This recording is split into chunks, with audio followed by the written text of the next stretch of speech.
Welcome to this public board meeting of Lancashire and South Cumbria Integrated Care Board. I'd like to start by thanking those members of the public who are observing this board meeting, either in person or through the live stream. It's good to have that. It's good to have that interest, actually, and to have your presence here. I'm going to start with apologies and introductions. I've got apologies from members Chris Oliver and Denise Park, but the meeting is quorate. I'd like to welcome Debbie Aotayo, who is our new Chief People Officer, and this is her first public board meeting. She's been in post for a bit, actually, but because we only meet every other month, this is her first meeting in public. And I'm pleased to announce that Chris Oliver has been reappointed as the partner member for Mental Health Trust for a further 2-year term. I would also like to welcome Captain Stephen Tickle from Four Lancs, who's in the public gallery. I think, is he here yet? Bit later, okay, so we will, but he's going to be the military defence signatory to the Armed Forces Covenant, which is under 21 of today's agenda. Which is an important, really important thing for us to be signing. For today's patient story, we're going to hear the experience surrounding waiting list management and the need for better coordination between hospital and primary care services, which I'm sure will resonate with many members around the board table and in the public gallery. Sarah O'Brien will introduce the story, and it highlights the need for better working across health organisations across the system. We've also got a focus on the progress of our commissioning intentions for this financial year and for planning over the winter period. In general, I do want to maximise time for discussions, so I would ask executives to present their papers briefly so that we can debate them fully as the board. In terms of declarations of interest, I've not been informed of any conflicts or declarations relating to today's agenda items. Can I just confirm that that is the case? Yep, excellent. Obviously, if members do think of any declarations during the course of the meeting, please raise them. So, moving on to the agenda then, we start with the standing item minutes for approval. We have the ICB board meeting held on the 11th of September, and we also have the annual general meeting, which was held later that day. Can I ask, first of all, for any items of correction on those minutes? No? Fine. Are we happy to accept those as a correct record of those two meetings? Thank you. And then in terms of matters arising,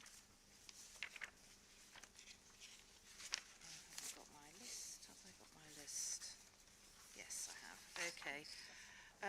They are all down as completed. Are board members happy with that? Fantastic. Excellent. Okay. Thank you very much. So I think we're now going to move to the patient story. I think for me, the patient story is a way of grounding ourselves as a board in what we are actually about. And I feel that is, so this is not the specifics of this patient story, but it is about what it is, why we are here, is to improve services for patients and to make sure that those services are excellent, regardless of who the patient is or where they reside or are. Thank you. Yeah, thank you, Chair. And I won't add many comments really, but I think when we listen to Mr. B's story today, I think what he really brings out is the challenges currently in the NHS, both locally and nationally, around long waiting times when you're waiting for a procedure and the impact that that has on an individual. But in addition to that, he articulates really well how he was really passed between services and the frustration of that as an experience. And so I think, just to build on what the Chair said, I think we just need to listen to him and bear in mind, particularly later on when we're looking at our commissioning intentions papers and a couple of the other papers, that it's really important when we're commissioning and designing services that we keep the experience of the population right at the heart of everything we do. And I think one of the biggest challenges is how disjointed some of the services across Lancashire and South Cumbria are at the moment, and how that plays out really if you're somebody who has to pass between a few different services. Thank you. Back in 2013, I slipped on a pane of glass and fell backwards, smashing my head and breaking my hip. After a trip to A&E, I was told I'd need a hip replacement. 7 years of waiting passed, and just when I was expecting the operation, COVID hit and everything was paused. Then, in February 2021, I had some sort of blackout. I was in hospital for 14 days. They told me I had a brain aneurysm. They said I was high risk and referred me to another hospital. By late March, they'd identified a 6mm aneurysm on my brain and warned that without an operation, the outcome could be catastrophic. I was advised to monitor my blood pressure and get an annual scan. In February 2022, I went for a scan at Royal Preston Hospital. I hadn't heard anything about my 2021 scan. The consultant said that based on the first scan, I could drop dead instantly, but I was given no further information. I felt completely in the dark. The PALS team later contacted me saying the consultant had sent his apologies for the lack of communication. After that scan, they just told me to return next year. I went to my GP, who advised me to monitor my blood pressure and told me I could visit a chemist if I was worried. I did visit a chemist at one point, but they directed me to the hospital for further scans. Around the same time, I received an email from Royal Blackburn about my hip operation. There was a lot of confusion about sharing my information, and I got mixed messages between the hospitals. After waiting since 2013, they finally scheduled my hip operation for September 2023, then moved it to November. But the consultant, worried about my aneurysm, said he wasn't comfortable doing the operation and warned me I could die on his table. Hearing that, I thought, well, if that's his expert opinion, I'm not having it done. I figured I've survived this far.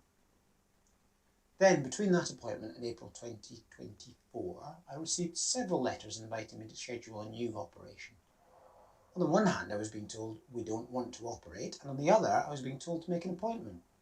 The consultant needed the latest details of my brain scan and said he'd only proceed if the Royal Preston consultant gave the go-ahead. This February, I had my yearly scan and saw the consultant about my aneurysm. I mentioned the hip operation and she assured me that they'd send the scan results in time for the surgery. I turned up for my hip operation at Burnley, but the anaesthetist informed me they couldn't proceed because they hadn't received the scan details. In the end, they decided to go ahead and replace my hip. The consultant told me he'd see me in 6 weeks to advise on my next steps. After being discharged, I didn't receive any information or physio appointments.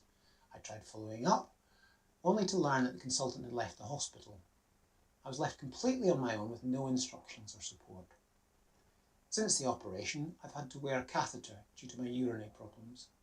It's been leaking, and even the district nurses seem unsure about the cause. I had to visit my GP surgery to seek help. This whole experience has been distressing and has disrupted my life. Recently, I received multiple letters from different hospitals, arranging and then cancelling operations. It all felt chaotic and very confusing. Communication from the hospitals about my aneurysm, hip, and now urinary issues has been poor. The hospital and GPs don't seem to communicate with each other at all. It's left me feeling confused, upset, and at times I felt utterly hopeless. I've had to wait for treatment, dealing with pain, and living in constant uncertainty.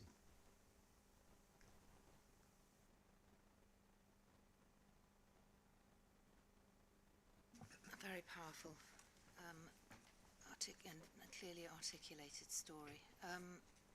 Any thoughts from board members? Jim? Hopefully this is on now.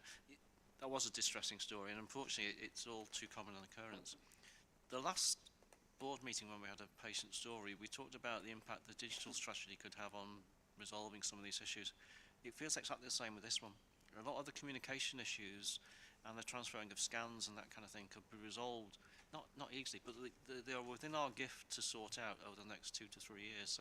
So hopefully the plans that we are putting in place will address some of those issues and remove some of those problems that poor man's had. Thank Thank you, Jim. Yes, I couldn't agree more. It's we have, yeah, the level of digitalisation that we have is nowhere near where it needs to be, is it? And where it is in the rest of our lives. Debbie. Thanks, Emma.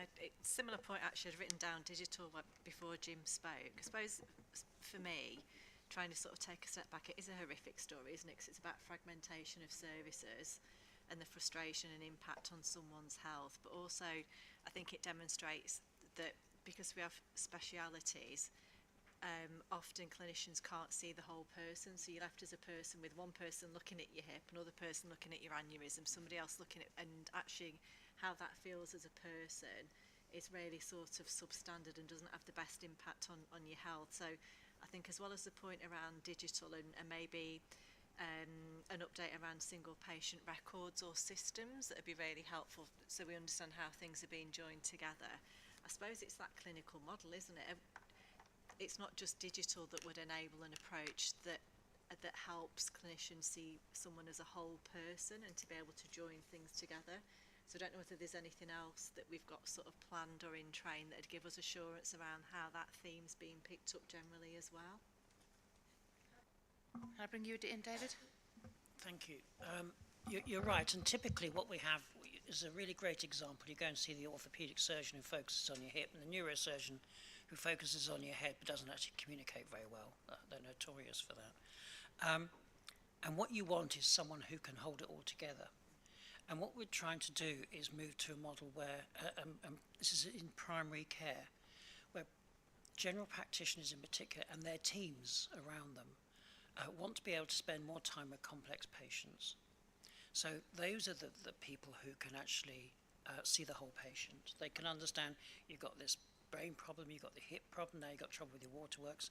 And we're trying to move to a position, as we work with primary care, that we can, rather than having the 5-minute appointments and you're in and you're out and come back with the next problem next week, you have a bit more time. And some of the practices have actually moved to not just 15-minute appointments, but even longer appointments, so that they can actually sort out the whole of the patient, deal with multiple comorbidities and other issues, illnesses they have, but they can actually come to a plan with the patient and their carers as necessary. So we're trying to move towards that. Thank you, David. I've got Sheena and then Roy and then Asim, and then I'm going to move on. I think we'd all agree that that is clearly a very distressing story and not what we'd want for anybody's experience of their lives, let alone their care. And I think just to really echo what David said, we need to frame this. The digital points that have already been made very well are the enablers. This is actually how do we, in the way that we meet need, to take a different model of doing that, which puts the person at the centre and brings things around them rather than taking that disjointed view in the way that others have described. So it is really about how do we, with our emerging models of how we meet need much more effectively, think about it. And I absolutely agree. I mean, it's very useful to be grounded in that, because it actually says what is it that we need to really focus on to make a difference to people's lives, and that fundamental way of looking at things in a very different way and actually addressing things not from an organisational fragmented way, but from the person-centred and starting with the person and wrapping things around them. And that model going forward is obviously very clear from this. And then those other things are the enablers that help that work. So thank you. Yeah, no, thank you, Sheena. Roy. Thank you. Firstly, when I read this, I read this paper about this patient's story. I found it quite extraordinary that the patient had to wait almost 10 years for a hip replacement operation. There were extenuating circumstances, and I absolutely understand that, but I know the pain and suffering that the hip can cause to people through personal experience, and I just thought it quite unusual, really, that somebody would have to wait that long, and being bandied about from hospital to hospital must have actually made that condition feel a lot worse than it possibly was. This is just generally about scans per se, and the patient was saying that it had scans And I think when a person has a scan, a patient has a scan, it's really important that we can get back to that patient as quickly as possible, because that patient has that worry on their mind as soon as they've had that scan about what that might be revealing. And I know that once the person has had a scan, the patient's had a scan, that has to go to an MDT meeting to have a discussion about the results of that scan, and it can take all can take time.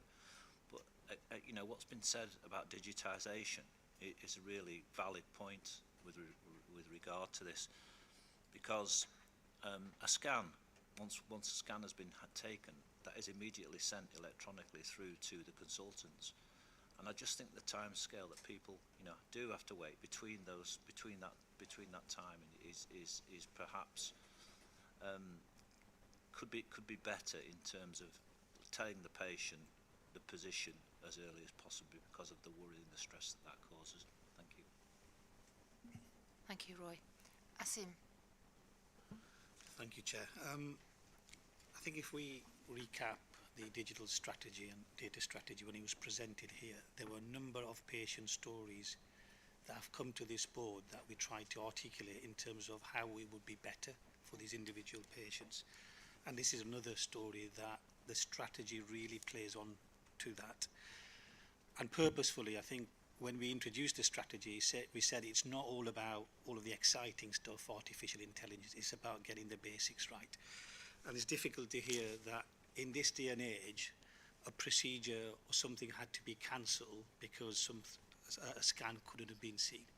And our strategy and working with the provider collaborative is all about single systems and single infrastructure. So if we had a single radiology system across all of our providers, this should not have been a problem. But saying that, we do have a shared care record, and I think sometimes we have these patient stories, but we need to do something on the back of it. So one action I'll be taking back is we have the most widely used shared care record in the country. Why is it that our shared care record wasn't able to support this? I'll be playing that back to our team and suggest, can we look at this case study to improve it for the future? But the digital strategy will absolutely play to improve the experience of these kind of patients. Thank you, Emma. Thank you. Thank you very much indeed. Okay, I'm now going to move to the my report, which is read. I will produce one each board meeting. I think the only thing I would say in addition to that is that clearly as a system we are under enormous pressure financially at the moment, and that is playing out in all sorts of difficult ways. And we have a duty to do that, because we have a duty to provide value for money to the taxpayer. The financial position is inherited, it is long-standing, but we absolutely have a duty to address that. We're not going to do that by cutting and cutting and cutting and cutting. We're going to do that by picking up in a sense on the patient's story. If we provide proper patient-centred care in the right location and through the right means, with a networked approach to the more specialised end of it, so that we maximise the efficiency of the tricky bits, but we provide things locally for patients wherever we possibly can, and we focus on prevention rather than addressing things when they've happened, we will address the financial situation. And the challenge, and I'm picking it up through my governance section, the challenge we've got is how we do that at a time when the pressures are so great, but we have to do it. We absolutely have to do it, and I know that the whole board here, and indeed across the system, is wholly committed to doing that. And one of my roles is to work out how we do balance the short-term imperatives against the long-term opportunities for real transformation, primarily to reduce inequalities, but at the same time to improve efficiencies, because we will be treating people, or we will not need to treat people, because we will preventing ill health. So I just wanted to sort of say that as a sort of at an early stage as a chair, but a little homily. But now I will take any questions on my report. I'm not seeing any, unsurprisingly. I'm going to hand over to Kevin for the Chief Executive report. Okay, thanks, Emma. As Emma said, we face some huge challenges as a health and care system, variable performance, inequalities in terms of access to services and outcomes, and challenging finances too. We want to be famous as a system for overcoming those challenges. So what are we doing about it? I think there are three simple things. The first thing is to have the most efficient back office that we could have. The reason for that is we want to put the money in frontline services rather than in support services. We had a very significant event at the end of October. We transferred over 3,500 staff from across the system into a single shared service for Lancashire and South Cumbria called One Lancashire and South Cumbria, One LSC.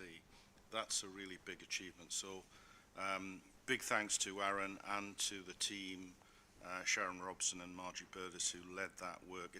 It was quite painful. It took longer than we would have all hoped. I think there are quite a lot of lessons we can learn from that, but it's nevertheless a very significant thing that very few systems have actually done. So big step forward. The second area is around our acute system. And we have got an emerging plan there to have the best quality, high-performing, efficient, value for money hospital system that we can have. We'll come to the board early in the new year to ask the board to basically agree to some commissioning plans to begin to move towards that. Now, in the sector, there tends to be a debate between, if you like, small is beautiful or big is best. We've tried to approach it in a different way by looking at each hospital and each specialty and asking where are they in terms of quality and safety, where are they in terms of operational performance, and where are they in terms of value for money. So, not surprisingly, there's quite a strong correlation between those four things. They tend to be, but there's huge variation across the health and care system, and no one institution has got the lion's share. It's spread actually across the system. So the plan is to level up that performance to the level of the best within the system over a period of time, and to keep it simple by starting with a few early areas where we can see rapid progress can be made in order to build confidence that we can do this stuff going forward. So I think that's really exciting. Watch this space. We'll be coming back to board in January on that. The third element is around primary and community care. And this is about realising Lord Darcy's vision of a community-centric health and care system. To be frank, it's challenging with all of the financial issues we're facing as a system. But in my report, I do highlight some really good work in South Cumbria and North Lancashire that shows what we can do and do it on a shoestring, really. In that case, what they did was they focused on the 835 patients in one hospital who basically occupied almost a third of the beds. They were being admitted and then readmitted and then readmitted again. So what they did was they worked with those 835 individuals and made sure there were proper care plans, that they got their medicines and they got their therapy. And in the first few months, the results have been stunning, a 90% reduction in admissions. So if we can do that in Furness General Hospital, we can do that across Lancashire and South Cumbria. And we can go beyond that if we start investing. That's been done on a shoestring, and it's been really impressive the way the staff in the acute hospital have been working with our place team, who've been working with social care as well. So I think, huge credit, and it shows you what can be done at speed on minimal resources. The final thing I'd just mention is that we're only going to make progress if we do it through and with our people. We've been through a lot of change in setting up a new organisation. We had 8 former CCGs, but we also had a whole bunch of teams from other organisations in NHS England, who there's probably about 14 different organisations that we comprise. It's been quite a challenge to bring that together as one team and get them working cohesively together. So we had a staff event at the beginning of October where we brought the whole team together, and I think the idea was to have a reset for the new organisation. And Emma, you attended the day. I think it was really an outstanding day and a good new beginning. So I'm hopeful that we'll really make progress in the coming months and years, but it will take time. It will take time. So I've said enough. I'm happy to answer any questions. Thank you.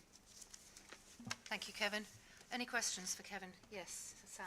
It was just a point really about, I suppose, I just want to make the point that obviously our support staff in those shared services are, you know, hugely valued by all of us, and I think we've definitely had the opportunity, which is fantastic, to drive efficiencies from doing things once, and that's brilliant, and this has been a major achievement in bringing those staff together. But I think, you know, a lot of those people, well, everybody that I know anyway in support services, they are supporting those clinical services, and they come into this service to make a difference, just like I did. And I think, you know, we know these people have been through an awful lot in the last few months. So I just want to acknowledge that, but also to say this isn't just about efficiency. This should enable us, and I know Aaron's leadership in this has been really, really welcomed in terms of bringing this together from a perspective of how do we make this really great for people? It's a great place to work. How do we build the succession planning and the opportunities for people? And this will be the next stage of that work, which I know others might want to comment on, but I know it's also not just about efficiency. And there's another good example where we can make efficiencies, get value for the taxpayer, but build a great opportunity and a great place for people to work, and it's really important we do that. Thank you, Sam. Absolutely. Right, so I think I've got Aaron next. Thank you, Chair. Just reflecting, David I think, and Tracy. as we often do in Kevin and yourselves' reports, there is lots of examples of really good work happening in the system, whether that's clinically led transformation or some of the work we're doing at Partnership in Place, some at service level and some on the scale of One LSC, which are large multi-organisational transformation programmes. And yet we still find ourselves in a position where we are considerably challenged financially and in terms of performance. So one of the things we're talking about as a leadership group across the ICS now is that how do you scale up and spread that learning and that improvement and that change in a way that means we've got that consistent approach across each of the providers. And we talked, didn't we, Kevin, about those 3 areas of focus. I think the way we make decisions and how we lock them in together as a system, I know it's something you're thinking about clearly. When we get to January and we talk about those next steps, I think the way that we work together in a system can improve, and I know that we've got some plans to do that, because it's a question we often get posed, well, if it can be done in one, why isn't it everywhere?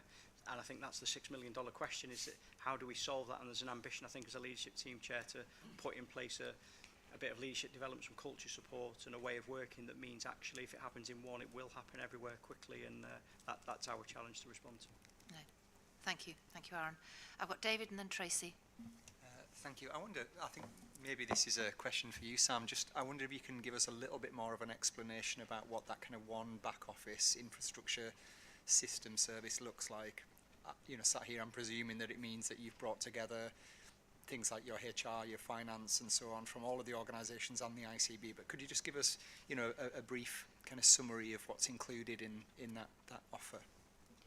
Yeah, I'm happy to give my view, but Aaron may be a bit closer to all the detail of this. But yes, it's absolutely, we've got a number of organisations working across the system that are all pretty much doing the same thing. So what we've looked at from a sort of support services back office perspective is how can we maximise the efficiencies by bringing that together, and in some cases doing that once. But there's an absolute opportunity in this next stage. So the first stage has been to bring everything together. The next stage, and Aaron will be able to talk more about this, is how do we bring the operating models together to actually improve the quality of the services that can be provided, as well as drive an efficiency, and as I was saying before, to build that great place to work for our teams as well. So it is about, you know, there are some things in support services that are absolute business sort of business focused, business added roles. So if you took finance as an example, there are a number of finance staff in the finance function that are absolutely working in different services supporting those, and those business partner models will continue. But there is part of the finance function that is about transactional, creating, you know, sort of more of the technical side or more of the process side or transactional side that could be done more efficiently by doing that once across the system. So there are, and that will be the same with HR, there's some transactional recruitment processes, but there's also business added value side. So the new operating model that will now be developed as part of this next stage will be about to create that operating model that drives the efficiencies through doing things once where they can be done once, but really adding value to each organisation in a more consistent way, which as we're working across some of the more, I suppose, cohesive programmes across the whole system, it actually will support that strategy and that development, because we'll be doing things in a similar way that will bring some larger benefit. But obviously Aaron is much closer to this and how that's evolving and may want to say some more, but that's the principle behind it. Yeah, thanks, Sam. I wouldn't add too much more there. Just to say that what we're essentially going to do is give really gifted and talented colleagues now who come together as professional working groups an opportunity to shape what a good service looks like over the next 3 years. And I think from a position of a bit of fear of change, most of the groups now are coming together really early. It's only been, what, 2-3 weeks, about the use of digitisation, automation, AI, robotics for the delivery of these kinds of services, with a real focus on making sure that colleagues who use these services get the best possible kind of experience they can. They're traditionally really hard to recruit to areas now, and increasingly so. So we wanted to make sure that we took advantage of scale and bringing that talented leadership group together. So I'm excited. So between now and January, February, we'll get a 3-year transformation programme coming from One LSE's leadership team, driven by those professional working groups. And I suspect we'll be challenged quite a lot on what our response might be to some of those asks. I'm really excited to see what they'll come up with. Thank you. Thanks for the question, David. Tracy. Thank you, Chair. Yeah, Kevin, in your report you referenced the Chancellor's autumn budget and the investment that's very welcome in the NHS. We've talked this morning about a financially squeezed system and the financial pressures. I just really wanted to cite the board on something that the VCFSE are experiencing the impact in terms of the budget at the moment, which is employer national insurance increases. I've had a number of conversations with colleagues, leaders across the VCFSE, and at the moment we're estimating that it's going to cost the sector across Lancashire and South Cumbria around about 30 million extra from next April. I think it's really important that we're mindful of the fact that this will have an impact on our frontline services. We are not, as a sector, in a position to be able to pass on any of these additional costs anywhere. We're not like the private sector who can charge more to customers. So I just wanted really to cite the board on this and say that there's a significant risk across our system with this. A number of letters have gone to Rachel Reeves from various different infrastructure organisations, including NCVO, including the Chief Executive of Citizen Advice, to really lobby for this to be changed. But you know, I think support from colleagues across the health and care system is really important in this.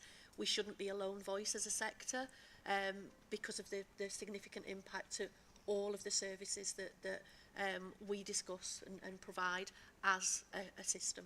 Thank you. Thank you, Tracy. Thank you for raising that. It's very important. I've got Sakthi. Thank you, Chair. Apologies, my previous meeting ran over, so I was a few minutes late.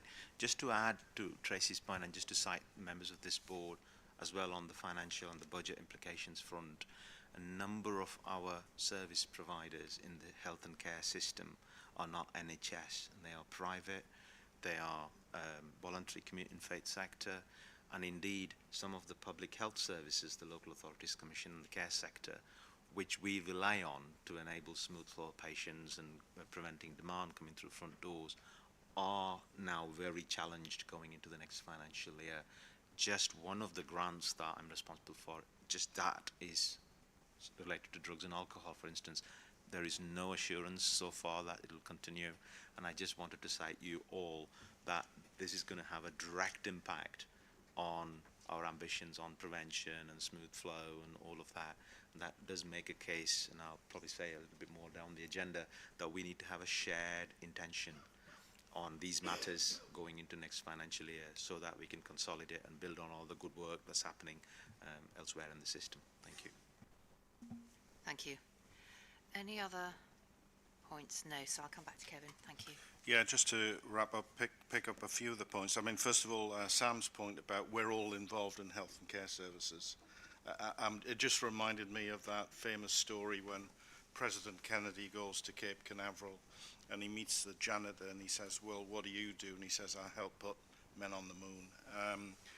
And it is really important, and you began with this, with the patient story. Even the chair and the chief exec should be focused on improving cancer outcomes, etc., etc. So I think that's really, really important. The second thing is there is a people dimension to that One LSC program. It does provide better career paths for our professional staff in contracting, in procurement, in finance, digital, etc. So there's a really significant people dimension to that program as well. And I think in terms of the pressures on the wider health and care system, whether it's voluntary or private sector, I get that. But isn't this another reason why we need to improve the value for money so that we can, going forward, do more from the same investment, really? It's great that we've got investment identified by Rachel Reeves in the Chancellor's announcement. We're still waiting to hear the details of what that will be, but I was on a briefing yesterday. Don't think that will take the financial pressure off the health service. It won't. It will be earmarked for new things, and the financial outlook is very challenging for the next 2 or 3 years. So I think it's all the more reason why we have to get ahead of the curve and do the things that we're already doing and focus ourselves on doing them well and at pace. So thank you very much. Thank you. Thank you very much, Kevin.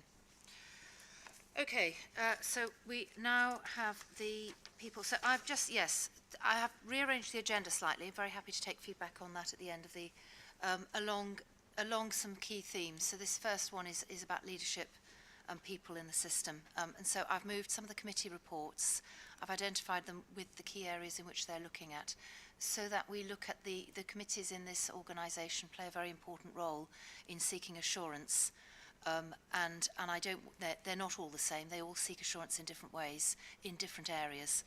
And I think it's important that we consider the outputs of that assurance appropriately and under agenda items. So very happy to take feedback afterwards, but that is why we have the People Committee now and other committees later. Thank you, Chair. I'm very happy that people have top billing today, as it should be. So I'm happy to present the report from the most recent People Committee. The People Committee, just to remind members, is a cross-sectoral committee. We're looking at workforce matters across the system, not just within the ICB itself. And so we have representation from all our partners. This was Debbie's first meeting, so we welcome Debbie. We also had reports from the areas that are going to form subgroups to the committee. The subgroups are around, there are 3: organisational development and education, culture and inclusion, and workforce planning and transformation. So those subgroups are going to get going fairly soon. And we had a presentation at this committee looking at data sets and metrics. And we have actually a wealth of data from NHS, but less so, as you would imagine, from, say, voluntary sector colleagues. But what we had a discussion about was that what we need to do is connect the subgroups with our strategy and connect the data with the metrics that we're reporting on in the strategy. What we can do sometimes is get a little bit lost in data without the kind of connection with strategy and insights. So that's a piece of work that's underway.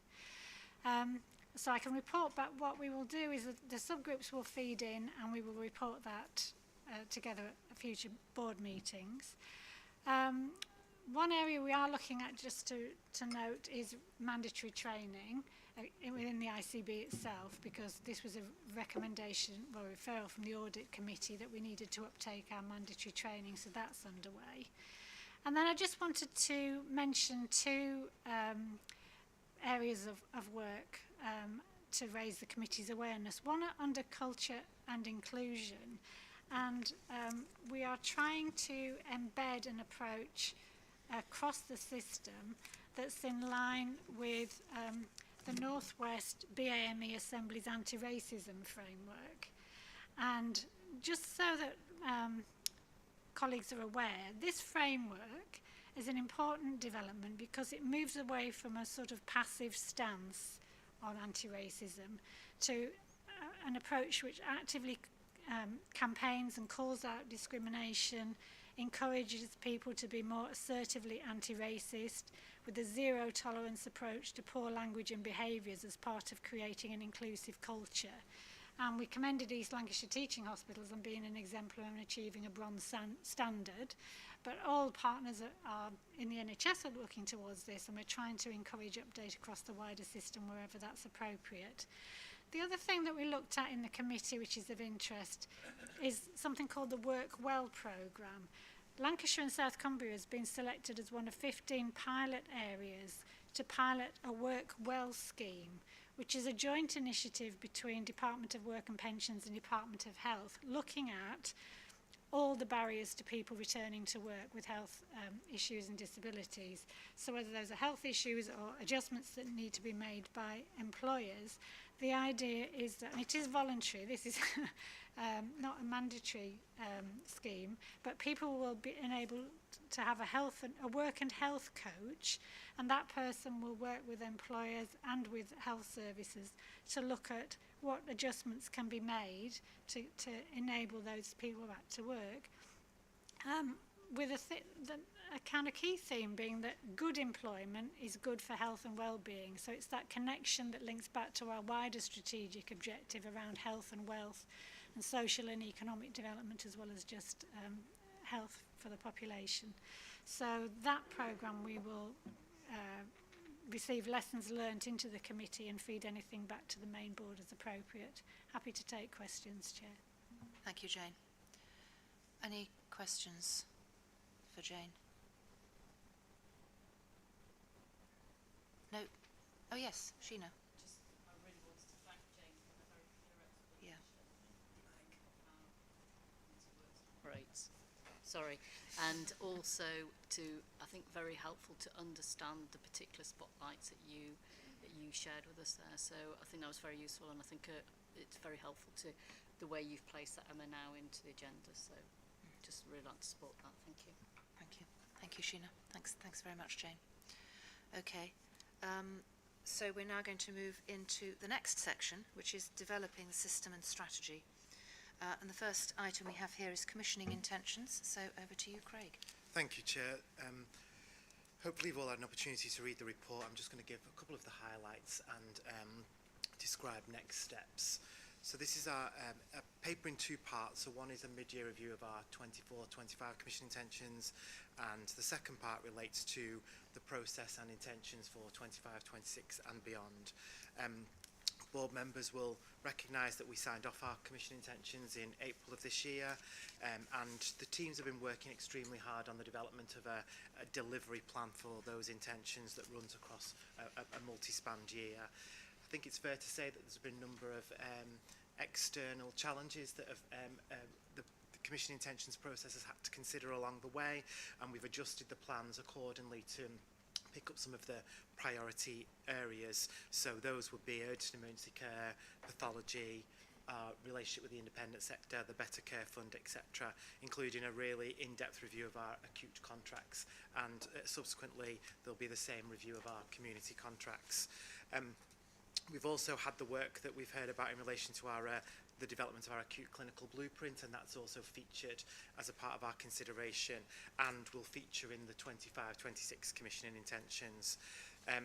I've not cluttered the paper with all of the detailed on the mid-year review. It's there in the appendix for people to view at their leisure, and I'm happy to take any comments or questions. But just as a flavour, we had 162 commission intentions, which I think is still relatively large number of commission intentions. We are, for next year, moving to a smaller number of more strategic commission intentions.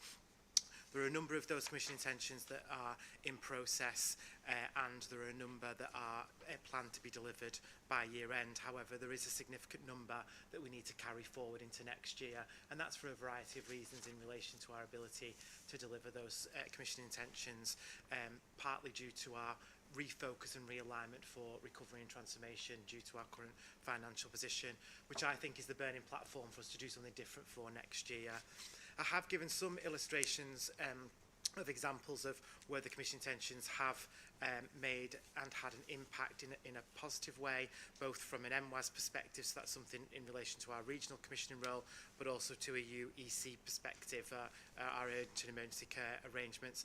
I deliberately chose both of those due to the thematic areas of what we're talking about at board today and the fact that we have a winter update. But there are, again, in the appendix, some updates on primary care and community, so we can start to see the impact. I'll not go into the examples, but I'm happy to take any questions just in view of time and wanting it to be more of a rounded discussion in relation to our future commission intentions. The future commission intentions, as I've said, we want to have a more strategic approach to these intentions. So it's really important, I think, that the board have acknowledged that this is a prime role of the organisation, that we are, as well as a convener, a system leader and a collaborator, we are a strategic commissioner of services. So having this as a regular item, I think, is really important. What we've done to date is look at all of those commission intentions that we've had and what we want to carry forward into next year, as well as engaging with our providers on the provider intent and also looking at our strategies, including the acute clinical blueprint, as well as other elements, our recovery plan, to make sure that we are clear as a system what are going to be our key priorities and strategic intentions for next year. And that process has started with the launch of the new commission intentions and how we want to ensure that our commissioning transformation is baked into our transformation plans going forward and the roadmap that you will hear about. I have included some of the detail under section 3, but in section 4 it just describes the timeline from October when we issued our process, and we discussed this in a workshop with our provider chief execs and others, and working through now a whole collation of the provider intentions, and we've mapped those and we'll be playing those back to our system partners, and then we'll be putting those new intentions through a prioritisation framework process that the board's already had sight of, and we've refined from the learning from last year. So hopefully it's a more streamlined process for this year, and will get us to a smaller number of strategic commission intentions going forward. That process will run until January, and then there'll be a number of events, including engagement with our provider boards, engagement with PCB, and then formally sign off in the new year the 25-26 commission intentions at a public board meeting. So there are details there on that particular timescale under section 4.1. I suppose finally, commissioning for transformation, we really want to ensure this year that the strategic commission intentions are wedded to our transformation programme. So we all know that there is priority work for us to do in year. We are very clear about our recovery challenges and the sustainability issues, but we don't want to take our eye off the medium to long term and how we need to have a lead in for some of those key transformation programmes that will link to some of our bigger transformation programmes, new hospital programmes, for example, in the medium to long term. So we want to make sure that there is a real focus on commissioning for transformation in those intentions going forward. We will be producing a new commissioning intentions document like we did last year. There was lots of feedback on. That was well received when our comms department worked hard on it, putting it into plain English for people to understand our priorities and what we're trying to achieve. I suppose the impact we want to have this year is making sure we're clear on the delivery and the impact and how we measure success. So they'll be the 3 areas that I'll be reporting back to the board in future. So just to note the contents of the report, any questions on our mid-year review, and also any comments or questions, happy to take on the future process. Thank you, Chair. Thanks very much, Craig. Questions for Craig? Yes, I've got Debbie, then Aaron, then Jim. Thanks, Craig. Really helpful update and sort of very clearly well-written paper.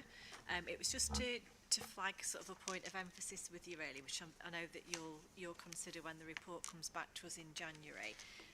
And just to say that thinking about this from a public perception perspective and also from a sort of a point of interest, one of the things I'd really value being assured of and having information around when it comes back to us is how, when we've looked back at what we've done this year and how we've decided what we're doing next year, we've transparently considered the engagement and involvement that we've had with the public around the services and around those commissioning priorities. So I think the clearer that we can be around what people have told us about what's important to them, what their experience is, what that insight is, and how we've then taken that into account in terms of those high-level decisions, but also how we'll engage with them and learn from it when we're looking at individual services, I think will be really important for me and for the board. So not really a question, more of a statement. Apologies. No, thanks, Debbie. Yep, noted. So I've now got Aaron, please. Thank you. Thanks, Chair, and thanks, Craig. So, really grateful for the early heads up and engagement in designing together the commissioning intentions framework. I think that's landed really well with the provider collaborative to get that early engagement. I think there's a couple of bits from me just to highlight. One is really leveraging those commissioning intentions for that strategic shift. So we've talked about the acute blueprint, which will come in January, really aligning clearly what's expected of providers to respond to in that space early. I think will help us get to that early delivery approach we talked about. One area I'd like to see strengthened, if we can, is this theory or the conversations we've had, Craig, about commissioning for success. So whilst we'll focus on the big strategic shifts, there is still too much unwarranted variation across providers on core pathways where the pathways have got evidence-based best practice, whether it's model hospital or GIRFT. I do think there could be a stronger commissioning view of what constitutes a well-commissioned pathway for providers to respond to. That will help, I think. One point to pull out, it's in Appendix 2 in Item 6 around that primary and secondary care interface. Just to highlight, it is referenced here about the GP collective action. And the level of risk. I'm conscious we're going to talk about performance and winter planning. Significant risks now with that collective action and impact on providers. I know that the ICB and leadership teams are working well with primary care and acutes on some resolution to that, but I think that needs a bit of pace around it, some clarity of when we can expect some resolution to that. But I do particularly want to highlight Peter Tinson, who's been fantastic chair, working locally with our teams in particular. It's important we recognise that. Thank you. Thank you very much, Aaron. Jim. Thanks. First of all, congratulations to Craig and the team. This is a huge piece of work, and it's really helpful. And the direction of travel, I think, is absolutely spot on for the organisation. So well done for that. I think it is the way in which we're going to not force transformation, but we're going to facilitate transformation through the commissioning, and that's increasingly important. And we haven't really cracked that so far, but it feels like we are going to crack it next year, and I think that's really good. So the January discussion will be really important. I was going to say, Aaron almost mentioned it, I would like to possibly have a conversation more about primary care the next time than we've had in the past. We touched on primary care this time last year, or last time it came, and we sort of glossed over it, but it's such an important part that it feels like we need a board level discussion on primary care and where we're going in terms of the commissioning intentions. And there's going to be a huge amount around the acute side of things, but primary care is also important. And finally, relatively, this is the question, I suppose. There's reference to the commissioning resource group. I'm not quite sure what that is, and whether that needs any kind of link through to the board, or perhaps it doesn't. Perhaps it's just a working group.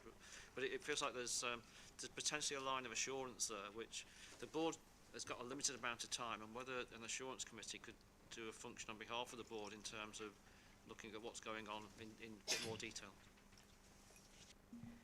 You've taken the words out of my mouth, Jim. So yeah, that is something I'm thinking about, and I think that would be something that Craig has also been advocating for. So, yeah. I've got Sakthi. Thank you, Chair, and thanks, Greg. A really good paper, and I echo what's been said earlier. A couple of observations, perhaps comments, and a question. This is great, and I'm just trying to put this alongside what is the nationally stated shifts that we need to make as a system, and those 3 shifts being towards prevention, towards digital, and towards communities. And I think it will be really great if we can use that framework to describe our commissioning intention of the ICB. That's point number 1 when we do get to the January point. Because if it is really strategic, it will be really important for the ICB and the ICS and the wider partners to actually understand what is our commissioning intention for those 3 shifts. And the allied point really is, and having just discussed the financial constraints just earlier on, and it was a live discussion at our Health and Wellbeing Board as well, so 1 or 2 of us would have been there, would there be an opportunity to develop a shared commissioning intention on related matters with local government partners and indeed with our communities? Those are my 2 key comments. Thank you. Thank you, Sakthi. I'm going to come back to both Craig and Kevin at the end, actually, because I think there are a number of points being raised. But I've got Sarah next. Yeah, thanks, Chair. Thanks, Craig.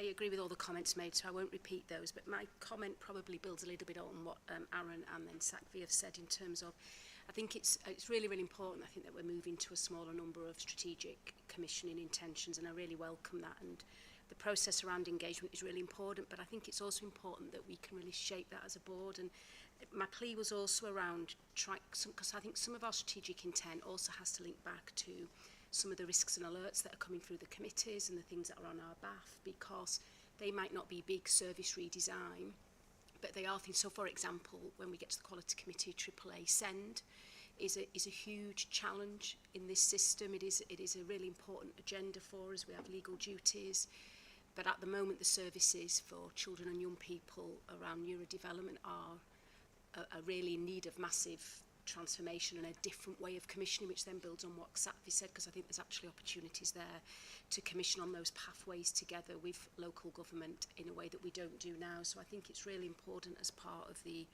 agreeing what our smaller number of priorities are, particularly given the financial challenges, because we won't be able to do everything. In the early years, we will have to really focus on what we can do. But I think it's really important that we look at the whole picture, and it isn't just about, I don't mean just about, but you know, the reconfiguration of acute's really, really important, but there are a number of things in our communities that we also need some real strategic intent around. Thank you, Sarah. Craig, do you want to come back?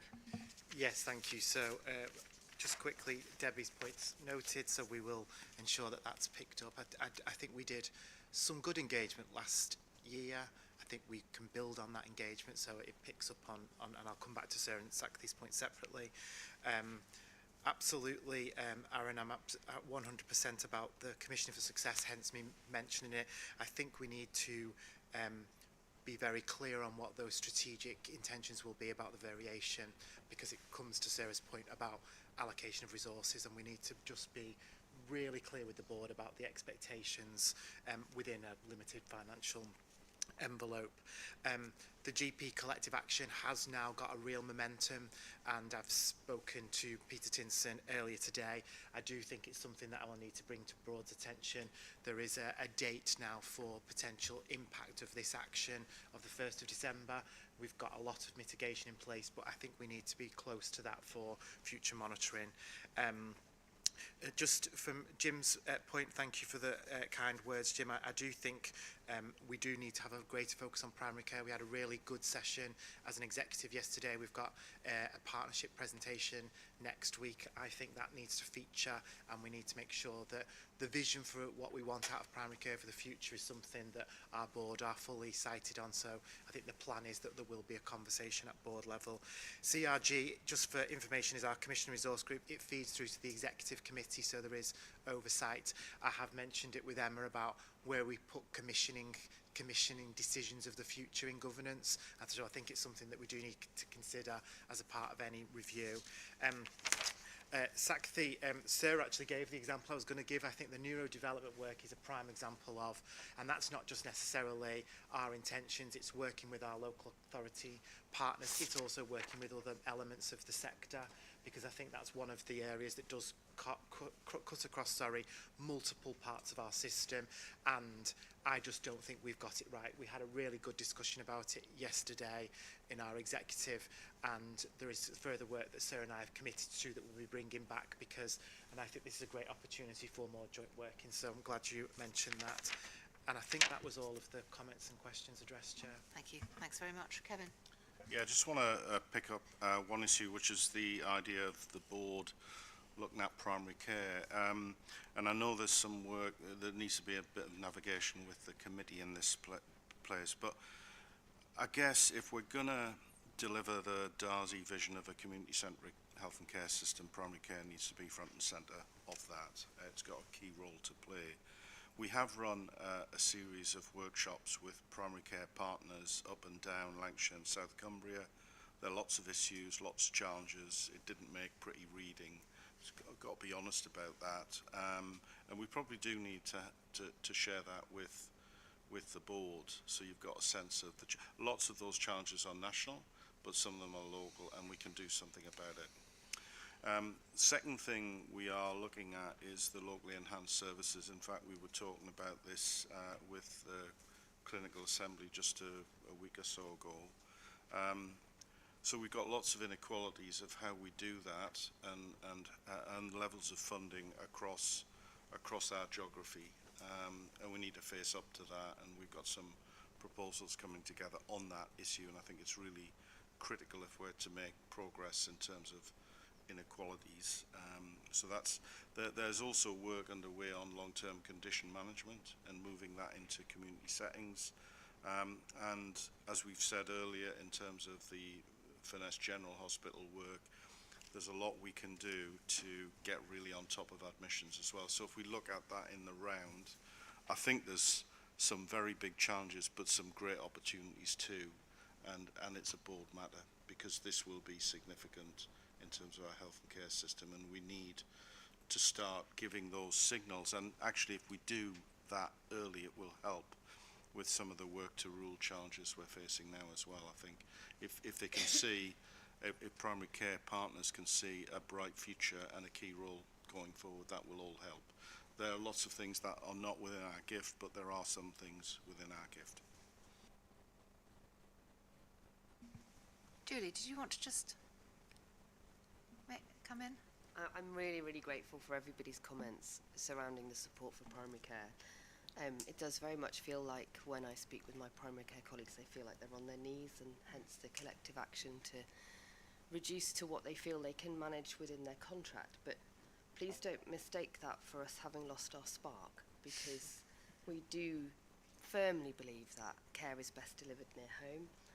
We really do want to involve our communities and carry on doing great work, but it's just about that recognition of the pressures in the system and how much they can do right now. But the door is always open. Yeah, really grateful. Yeah. Thank you. Thanks very much, Julie. Great. Thank you very much, Craig. Good discussion. Right, so our next paper is Urgent and Emergency Care, Winter Planning. Still with you, I think, Craig. Thank you. Yeah, I think I've got a couple of papers today. So board members will be very familiar with my updates in relation to urgent and emergency care and winter planning. Just to orientate members again to the content of the report, this relates to our recovery plan for 24-25 and our planning arrangements for 24-25. As you know, we've already developed our UEC, our urgent emergency care improvement plans, and they this year are going to be our winter plans as well. We didn't want to have multiple plans in the system.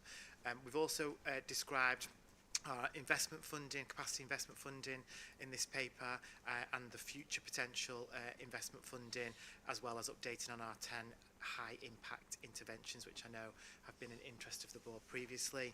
So just on the recovery plan, we're currently hovering at 77.95% under a national average of 78%. That literally changes day by day, so I think I have a level of confidence that we will achieve our national target. Just into relation, well, where are we in the national ranking? We're 6 out of 42 currently, but that's no reason to stop putting our foot on the accelerator.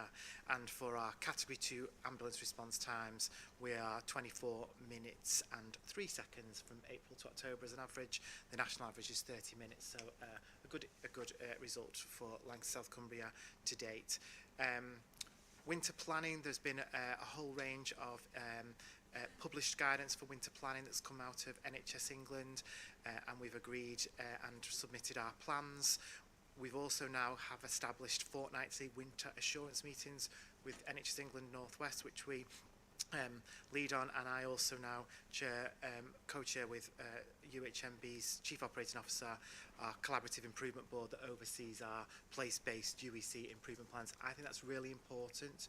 It links to our recovery, it links to sustainability, and it also links to us improving the whole of the UEC pathway. So this is not just about our acutes, but how we're doing hospital avoidance and deflections from primary care and community, how we're supporting NWAS in relation to hear and see and treat, so we've got less conveyances, how we help people be managed within our UEC department and not have long delays, and how then we can sort people from a flow perspective and reduce the whole number of clinically ready for discharge, as well as supporting less people being managed on corridor from a quality and patient experience perspective. So really important, these plans have been well developed with our partners, and we want those to be the focus.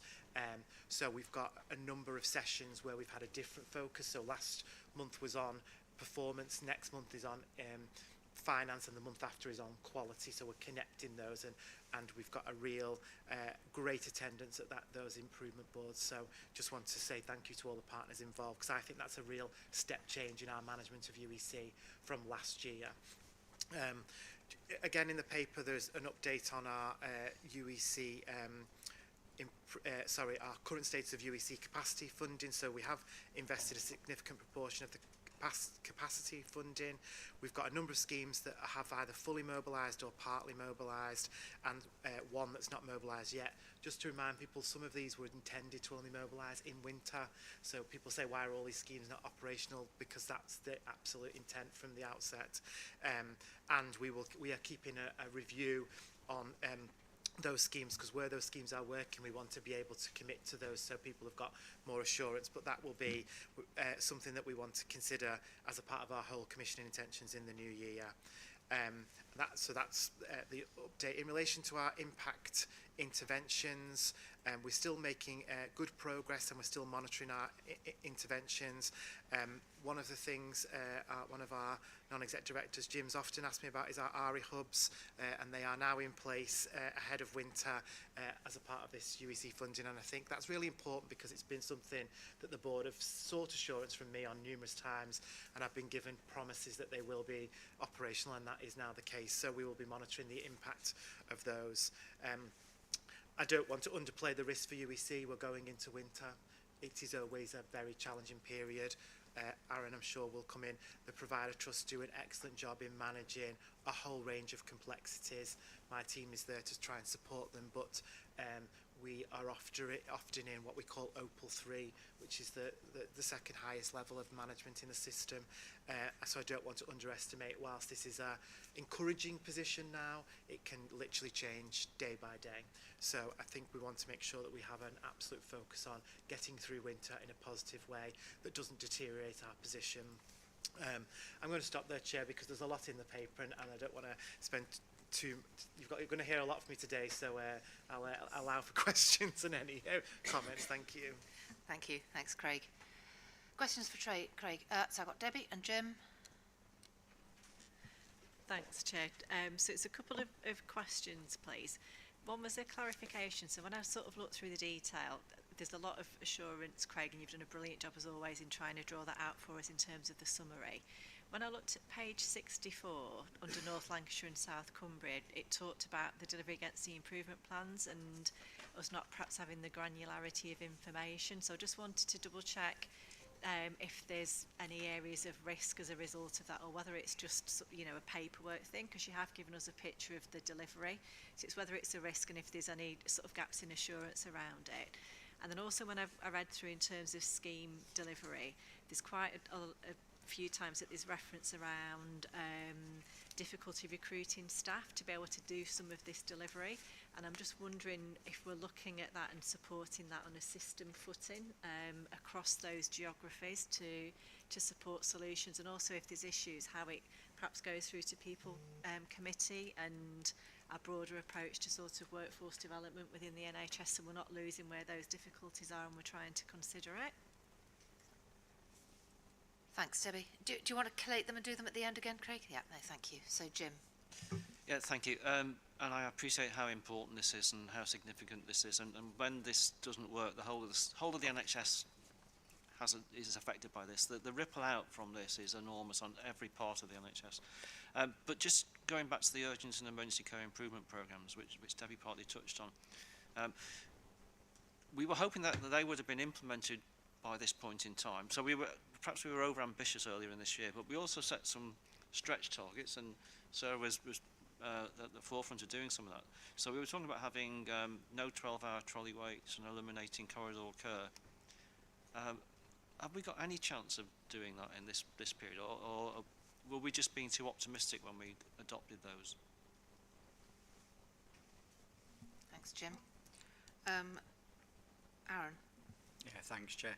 I had a similar line of inquiry to Debbie because I don't recognise some of the North Lancashire and South Cumbria feedback, having just swapped a couple of messages, so I think we just need to make sure we've got the right kind of reflections there.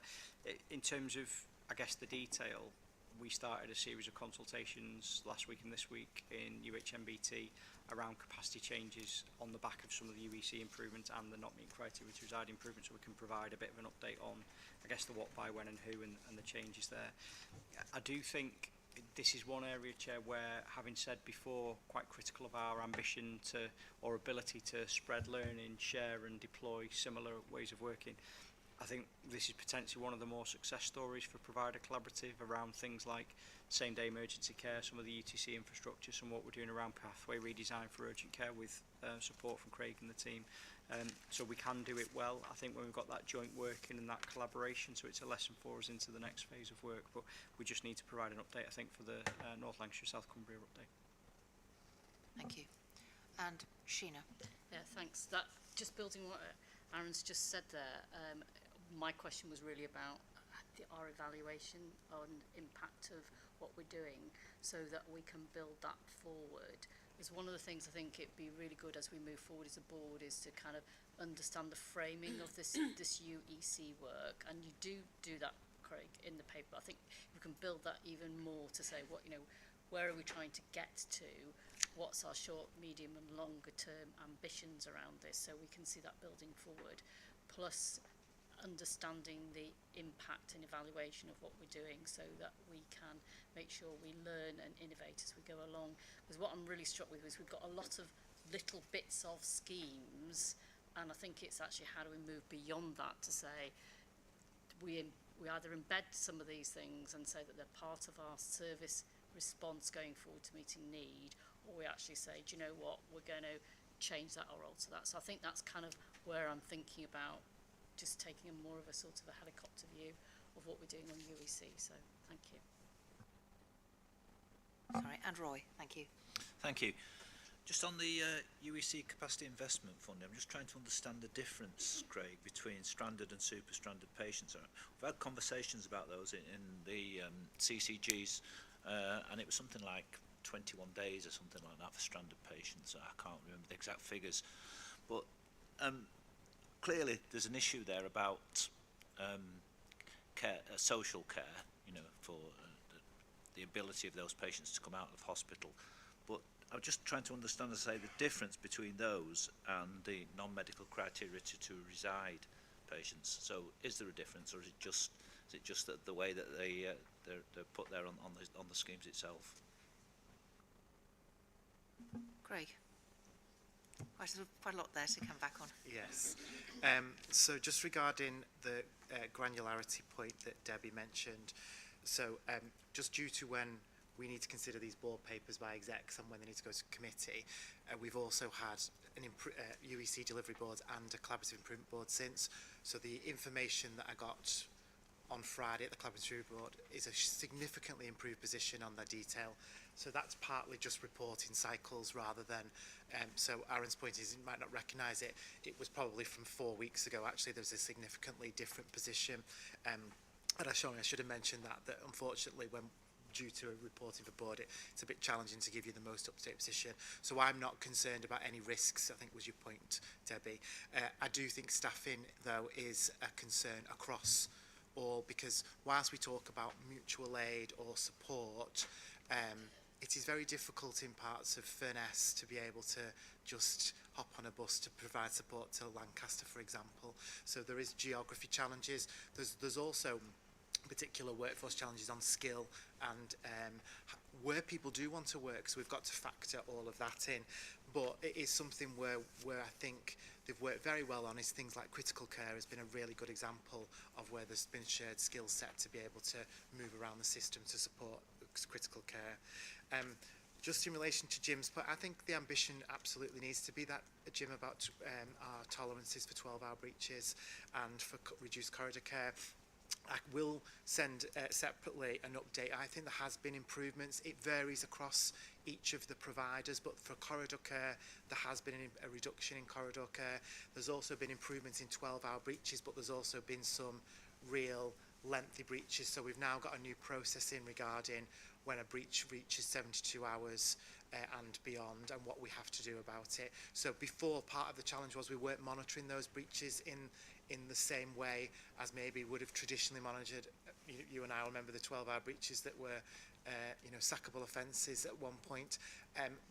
We've not had that process in. We've put that process in, and between Asim and myself, we can probably give more detail on what the true picture is of our 12-hour breaches. We do know for mental health it is a real challenge, and we're working close with our mental health trust to manage those. But I don't think we should step away from our commitments on reducing corridor care or tolerance levels for 12-hour breaches. I think it's absolutely the right thing the board should focus on.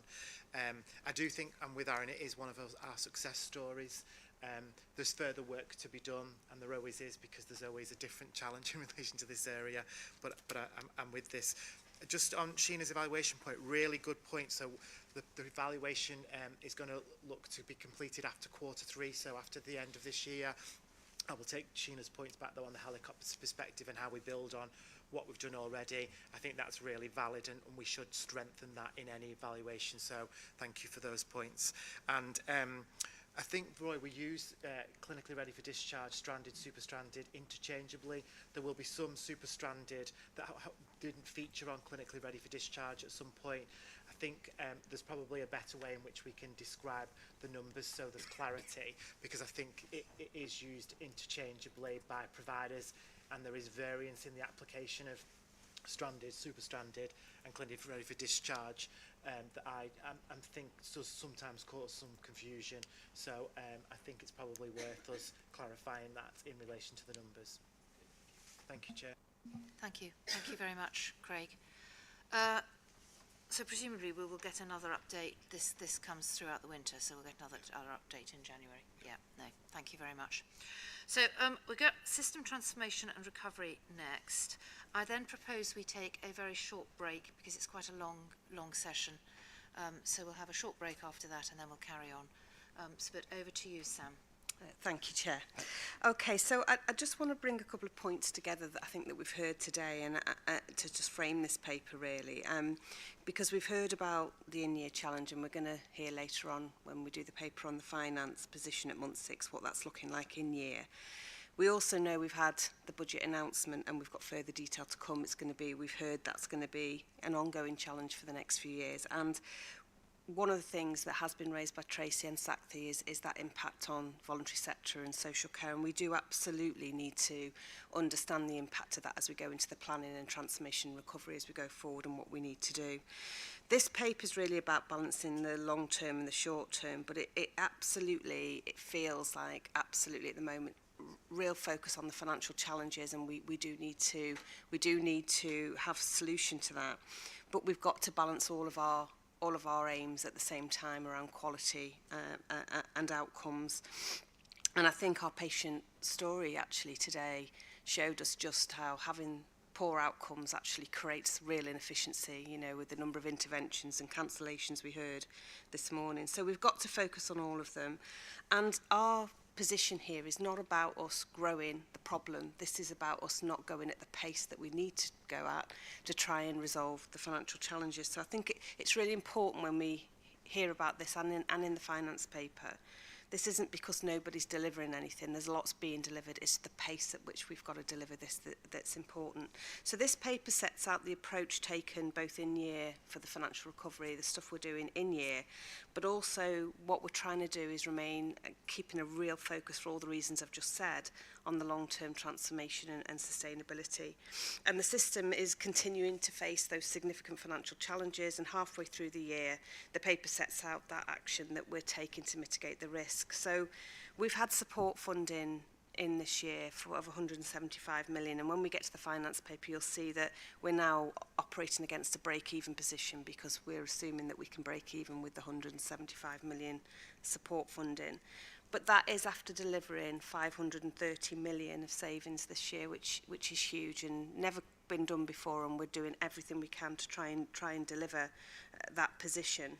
And that's split fairly equally between the providers and the ICB itself. And I've reported previously to this board that, you know, these pressures do date back over a decade and was further impacted by COVID. And that COVID funding, after being withdrawn, we haven't been able to reduce the additional capacity we put in during that time.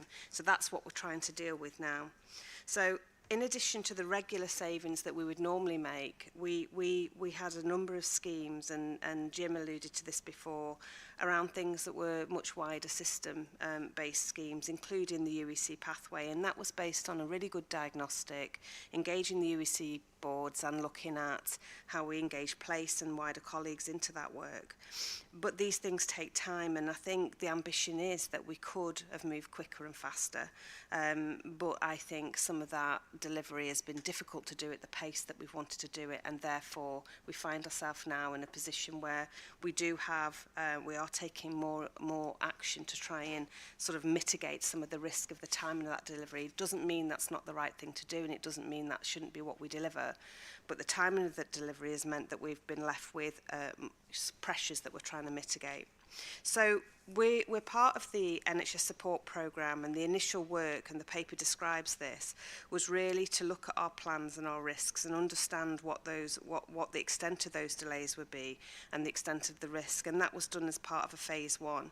And as we move now into the second part, and we are about halfway through the second phase of this phase 2, the focus has been on a number of interventions to support financial delivery, and it's largely been to deliver the existing plans. So there was nobody came along and said they're not the right plans. It was more about the pace at which we were delivering it, but also to support us to introduce a range of controls and measures to try and slow down expenditure and stuff that we had within our discretion, really, and support some of the system-wide programmes such as the flow work and also all-age continuing care. So that's what the second phase of intervention is looking like. It's about trying to help us with those ongoing programmes, but also looking at what we can do to sort of slow down where we can expenditure that's in our gift. All the organisations across the system have got varying levels of support depending on the risk and the focus, using external support only where it's needed for real specialist expertise and bringing in that capacity that we need to support them. And a lot of savings were backloaded into the last part of the year, so month 6 and month 7 were always going to be key months where we would see that big drop in the run rate. And we didn't see the level of drop at month 6 that we were hoping for. There was some movement, but because of the transformational schemes and the slippage that are related to some of those, the additional controls that we've brought in hadn't impacted at month 6. So we have seen us go slightly off plan across the providers at month 6. If that continues into October and November, it is going to be unlikely we can meet the plan, and that's and I think as we see the next month unfold, we'll know where we are, but it's becoming very, very difficult at that point to be able to deliver the plan that we set out. But these controls don't just look at stop and spend, they're also about reviewing how we can do things differently and smarter, and all the schemes are subject to quality impact assessments, and we know that operates across every organisation. It's really important we use those processes to understand the impact on quality and mitigate any risks around that. Further oversights happening in every organisation. Some organisations are taking sort of an incident management approach, others are looking at their existing governance arrangements, but all the reporting comes through to the Recovery and Transformation Board. And whilst that's happening, it's essential we look into the longer term. So it can't be addressed longer term just by holding spend, and the long term needs that transformation, and the work being done on the commissioning operating model as part of the phase 2 is going to be really important. So all of this recovery and transformation work, linking in with the commissioning work, the operating model, the commissioning intentions is really important, and we're doing that work now, engaging across the ICB with all of our commissioners who are involved in that piece of work, and that will allow us to take transformation forward in an effective way, working with our providers and our partners. What we are going to be doing in the next, well, we're currently working on this, is a transformation roadmap that's going to be developed over the next few months, working with all our partners and providers to set out the vision in a more granular way. So we know, and again, I think, Sakta, you mentioned the elements of the Darzi report around community first, digital enablement, prevention rather than treatment, and I think they actually are absolutely embedded in our vision. What we've got to do now is break that down into that transformation roadmap to say, over the next 3 years, what's the granular detail, and on a 5-year basis, what does this look like, with a map of how we get there, and that will be underpinned by the financial plan. And it will set out how we deliver all of our aims around quality outcomes and finance, and feed very much into those commission intentions and all the work that Craig's just been discussing. So the board can expect that to be brought back here together with the plan in March, and that's where we'll see the detail of that, setting out the plan over a 3-year period. So I suppose that's the balance of the in-year and the long term, but I'm happy to take any questions. Thank you, Sam. And you know, you've got a really difficult role at the moment in terms of managing that short-term, really difficult decisions, whilst maintaining our eyes on the opportunities that we can all see. So thank you for that. But it is an important role as well. Questions for Sam, Aaron. Yeah, thank you, Chair. And it is a difficult environment at the moment, I think, with the financial challenges. I think just picking up on some of Sam's point, I guess the immediate response, particularly from providers, is to regroup and look again at the control environment and managing budget variances and trying to make sure that anything that we spend is directly attributable to patient care, and we're only committing expenditure if it's got a direct safety quality impact, and that's the kind of mantra that we're using now.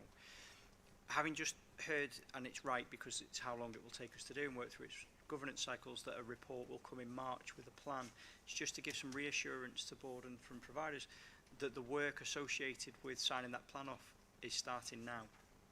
So if it looks unlikely that we may be able to hit the target in exactly the way we wanted at the end of this year, what we're going to have to demonstrate is a trajectory for a run rate heading into next year, which keeps us on track for what we were anticipating to do in months 1, 2, 3 of the first part of the next financial year. So for me, we cannot lose sight of the immediate control environment that's necessary, because we need to demonstrate we're taking this seriously, and we are. But we need to make sure that the commissioning intentions and the strategic change work is pushed alongside it from now. So whilst the board might see a report in March with a plan, I guess some reassurance that between now and then the work to mobilise that plan will be in train. Really important point there, yeah. Sarah. Yeah, thanks, Chair. I just wanted to add a comment really to bring it back to people, because, I really welcome particularly the roadmap, because I think it is what we've been lacking. So I think it's really important that we bring together. I think there is lots going on, but it's felt a little bit disconnected. So I think the roadmap will really help us, and I think it will also really help our people, because, as Aaron said, both in the providers and particularly in the operational teams in the ICB, who are having to deal with operational and clinical demands, as well as really, really significant financial constraints. It is really tough at the minute, and I think morale's low. But I think actually being able to see a plan that says, okay, it's really tough at the minute, but next year, the year after, this is what we're going to do, isn't only important for us and decision makers to keep us on track, but it's really, really important messaging for our staff and teams to try and keep them focused, and but that there's a light at the end of a tunnel. Thank you. Any other? Yes, David. So just to be aware, to make the board aware that there are a number of workshops taking place for multi-professional clinical teams from all our trusts and the ICB over the next 6-8 weeks. We're focusing on, first of all, job planning, which is mainly for medics in the first instance, but we're actually looking at team job planning as well. So thinking about potential to involve nurses and others in that team job planning process. There'll be a workshop on variable pay, and there'll also be a workshop on productivity. So there's some real opportunities there to think about how across the system we can learn from each other, learn best practice, but also manage and control sometimes the costs of our staff and utilise them as well as possible. Thank you. Really welcome clinical intervention into a financial discussion. Thank you very much. Anyone for anything else? No. Okay. So thank you for that update, and we are noting it. I suggest we take 10 minutes. It is now exactly midday, so back at 12:10 to carry on with the board. Thank you.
which is Shaping Care Together, the engagement update and the terms of reference for a joint committee.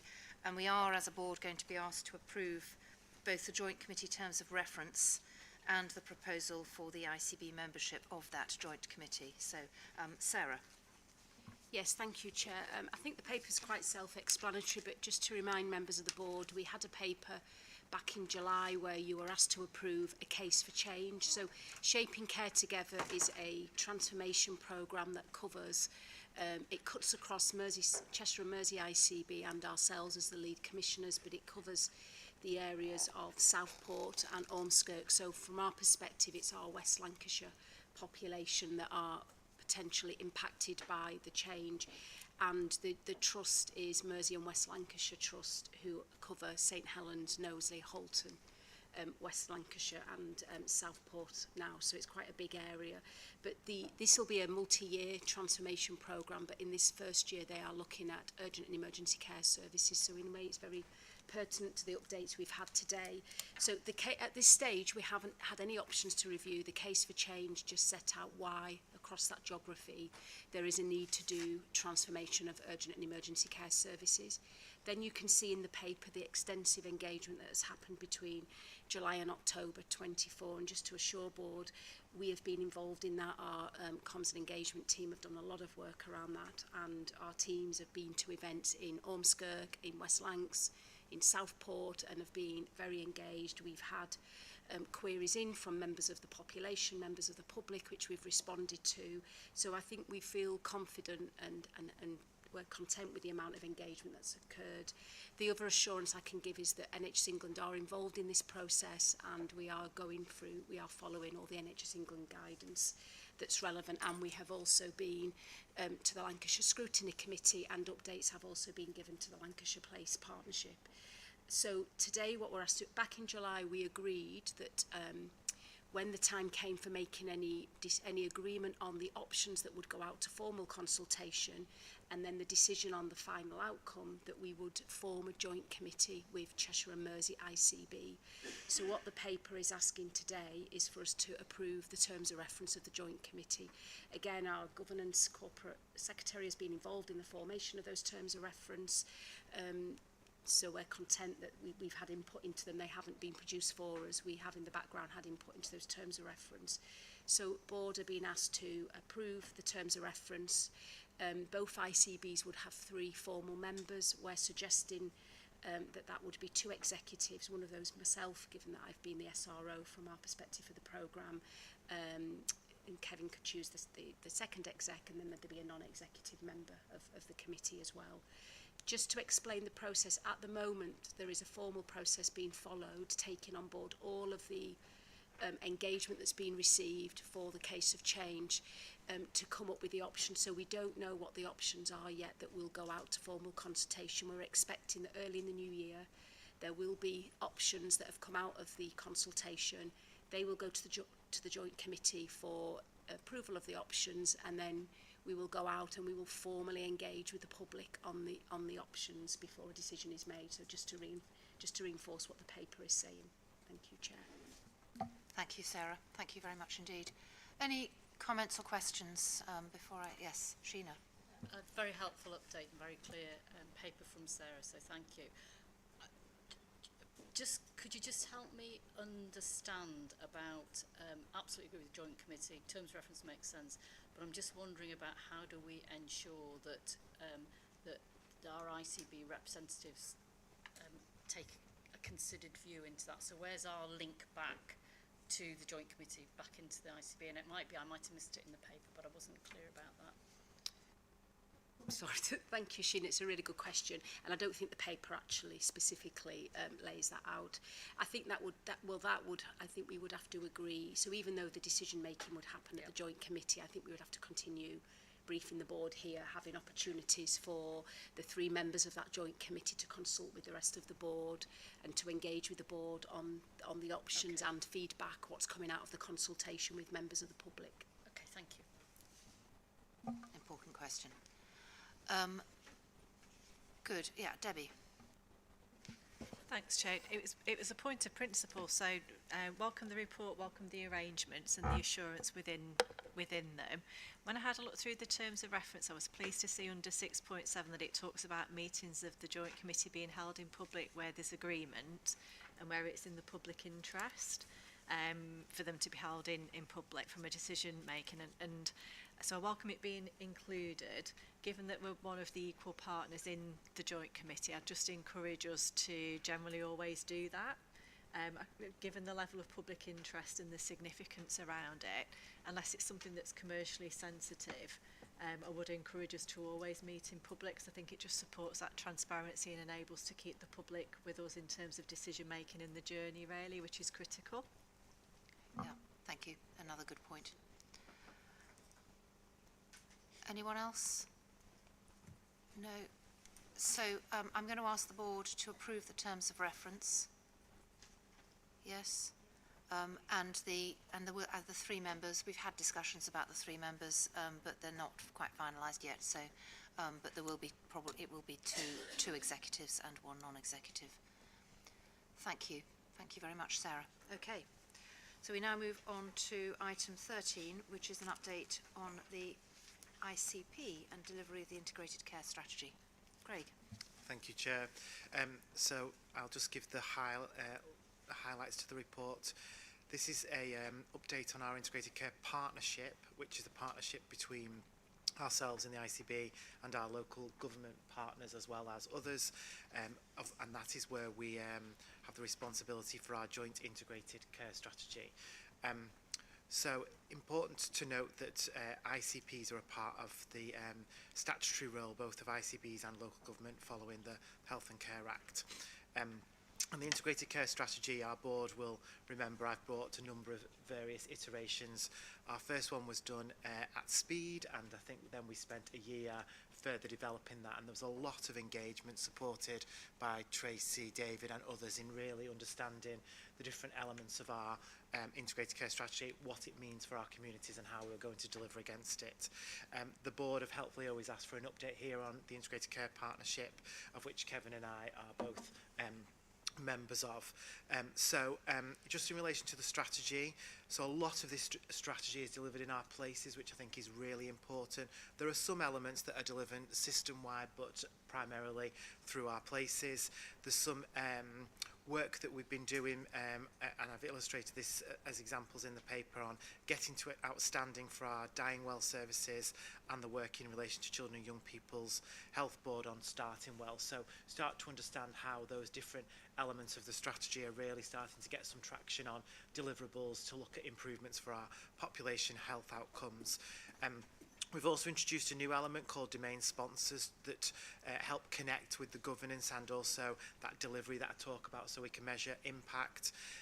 Those domain sponsors are now producing our highlight reports on each of those areas, so we can start to look in granular detail about the progress that are being made, and we'll be able to bring a full update at the end of the financial year on those domain sponsors highlight reports. This also helps to give a real sense of the contributions made by our wider partners, and I think that's really important. It's not just about the local government and the ICB and the NHS. This is a true integrated care partnership. It says what it does on the tin. So I want to make sure that we can look at that and the variance of work that happens in each of our places, because there is distinct differences as well. Regarding the ICP, there's been a lot of work on developing the integrated care partnership. We've got a new chair in situ, and Kevin and I have been involved in a number of workshops to talk about the purpose of the ICP and how to get best use out of it and the connection with our different governance levels. So where does it sit with our ICB board and also our health and wellbeing boards, and understanding that complicated dance that we do to work out who does what the oversight is and the accountability. But I think there's been real progress, but it is a work in progress. The chair hasn't been in situ long, although very familiar with the ICP as I was a member. I think we're really starting to understand how it needs to shape up differently for the future, and I think that's really important. So that's meant that we've changed our terms of reference and we've changed some of the priority works. So we want to have a more proactive role for our ICP going forward in deep dives with a specific focus on topics that benefit our system-wide approach, that have agency collaboration at the heart of them, and they identify the 4 purposes of driving social and economic development, so those wider determinants of health that I know our ICB members would recognise. So I'll pause there. The paper's relatively short, but hopefully it gives a high-level summary of the work of the Integrated Care Partnership, and I'll commit to bring something back in more granular detail on the deliverables and the outcomes for our integrated care strategy in the new financial year with obviously your permission, Chair. Thank you very much. Thanks, Craig. And it's good to have that report. It's I mean, it's only my second public board, but it is really important that we have that regular understanding of the system approach to things and the wider approach than just what we're doing through the ICB. So I've got Jim, and then I've got Sarah. Thanks. It's really helpful to see this report, and in effect it's more or less the first update we've had at the board, so it's really good to see this. The only slight problem I've got is like at the end of it I wasn't sure whether I feel assured or concerned, so I'm not quite sure how I should regard this. So it's as I say, it's very helpful to get it. It's even helpful to be able to ask that question, so that's progress as far as I'm concerned. I know you mentioned you're going to bring a more detailed report on deliverables, and it may be that we need to await that, but I don't really know how we stand relative to what we expected to do, or how we stand relative to what other ICPs are doing. And I know everyone's different, but are we making the same degree of progress as neighbouring ICPs, for example, or where are we at? And it may be very difficult to answer that question, but it just feels like this hasn't got any kind of quantitative aspect to it. Yeah, I mean, I will say from personal experience of chairing one of these, it is really, they are very, very difficult bodies. They're very important, but getting that is, I mean, it's where we've got to get to, but it's not going to happen overnight. But Craig? I think it's a really good point, Jim. So I would hope you'd be more assured by it, because I think from where we started from, both from a partnership perspective, understanding the role of the ICP and the iterations we've now got in the integrated care strategy, there's been significant progress. I suppose it comes back to my earlier point about the so what question, what's been the impact, what is the outcome changes, and yes, that's not here, and I want to bring that back because I think that's really important. We are ahead of the game for some ICPs, and even some of the ones where they've got literally bilateral relationships, one local authority and one NHS body. But some of the other bigger ICPs, some of our neighbouring ones, have had a lot longer at this. They've had integrated care partnerships, inverted commas, established for 6-7 years, so they are into multiple iterations of this cycle. So I think we are where we expect it to be. Is it where we want to be? Probably not. Do we need to go further, faster? Absolutely. And I think that's where we're having some key focused workshops, and the fact that Kevin and I are absolutely involved and driving this forward from ICB, I think just shows the importance that we put on it. And I'm hoping the report I bring back will answer some of your qualitative and quantitative data questions. Thanks, Craig. So I've got Sarah, then Tracy, and then Jane. Yeah, thanks, Chair. Thanks for the update, Craig. It's really helpful, and I would be keen to see more updates, because I think it's taken us a while, hasn't it, to get that connection as a board to the ICP. I suppose my question was more when I read it, because I think the strategy is, really good. But probably the one, I suppose when I asked this question, I probably had the starting well most in mind, because I sit, or some of my team sit with me on for our system, 4 safeguarding, it's actually 8 safeguarding boards, because there's 4 children's, 4 adults, and 4 SEND partnerships. And it strikes me when I look at the integrated care strategy that many of the themes in the integrated care strategy are also areas that those partnerships, which you could argue are already integrated partnerships, are also focusing on. So I suppose my question is, how does the ICP connect?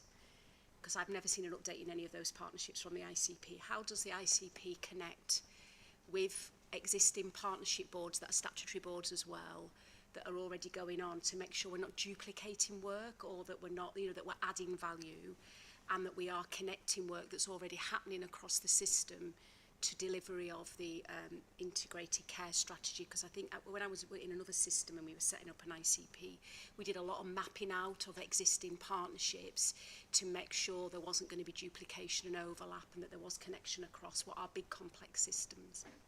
Thank you. Thanks, Sarah. I've got Tracy. Thanks, Chair. Yeah, thank you, Craig, for this report, and thank you for acknowledging the involvement myself and colleagues have had in the development of the ICP since its inception, really. I think, you know, really good to read in it the appetite to move beyond the statutory duty, which I think is something that we've acknowledged through those development sessions that we've taken part in. Really thinking about, you know, the points that have already been made by Jim and by Sarah around kind of that impact and understanding exactly how we quantify some of that. I guess it's a bit of an offer really in terms of bringing this to life. Maybe for a future meeting we could come up with some examples, Craig, of where some of this work is happening, because I'm conscious that it is a really complex system. You know, others have talked about the kind of integration with health and wellbeing boards and where that kind of interface sits. I know from the work that we're doing at Place that there's some really good examples around those wider determinants where we're talking about kind of the health connected to work, connected to housing, which I think would really bring some of this work that we're doing to life. So I wonder whether for a future meeting we could look at kind of bringing some of those examples so the board can really see where the strategy is translating to Place and where there's some of the, you know, that wider connection. I'd really like to delve a bit deeper into kind of that economic agenda, particularly around work and health. I think it's a big agenda for us as a system, and although this report kind of is about sort of summarising some of this, I really do take the point that Jim made about how do we know that this is happening. And I think the challenge, and this is where these things are quite difficult, is to get those examples and demonstrate how, whilst they might be delivered differently in different places, the underpinning deliverables are being met across the system. Because as an ICB, we're interested in reducing inequalities, making sure everybody gets access. And I think often these things can be quite, they're fantastic, but they're quite geographically limited. So how do we ensure that what comes through in different ways in different places delivers the same outcome and reduces the inequalities that we're trying to do? And I think that's where these are. It's a genuinely difficult question. Jane. It's a related point, really. It's not. Is a request not for more quantitative information but more qualitative information. So if we had case studies in the next report of examples of the kind of things that are happening, I think this would start to bring it to life, but also spark questions and opportunities in other areas. And I mentioned earlier, actually, the Work Well programme. I'm pretty sure that was submitted under the banner of the partnership, rather than it was done on behalf of the board, but it was a partnership venture. So the Work Well programme, which is about enabling people with disabilities and health conditions back into work, could be a case study. And I'm sure there are others that would start to bring this to light if we could produce that. Thanks, Jane. Craig. Thank you, Chair. So Sarah's absolutely right about the connections. I think it's fair to say there are strong connections with the Health and Wellbeing Board agendas. I'm not sure it goes as far to the other partnerships. So I think that can feature as a part of the development programme for the ICP, because whilst there has been some updates, it's not a part of formal reporting, and as Sarah's indicated, it's certainly not in those partnerships either. So there's probably a connection issue there that we can strengthen. So I'll take that out of here as an action. I think Tracy makes a really valid point about bringing it to life, and obviously would absolutely welcome that support and input. I think the plan is, or I know the plan is, that the ICP will see some of those examples, so I don't think it's unreasonable that then we bring them to here. We might want to have a different focus than the ICP's example that relates to the ICB's sort of input. So I think between myself, Tracy, and other members of my team, we can do that. And I do think the qualitative elements are really important. I think some of the quantitative bits need to be in there to understand the picture, but I think understanding the impact, and I've used that word quite a lot today, for delivery, because the integrated care strategy is meant to run across a whole range of our other plans and bring them together in a way that shows where we're not duplicating and we are focusing on the right areas for our population, hence us going from starting well to dying well and all of those different priority programs in between. We might want to think about bringing some examples in sort of clusters so we can do the beginning of the pathway, the middle and the end, and it might just be helpful then for people to see it across the life course. But I'll work with colleagues outside of the room to design that for the future. Thank you, Chair. Thank you. Thanks very much. Oh, sorry, David. Yeah.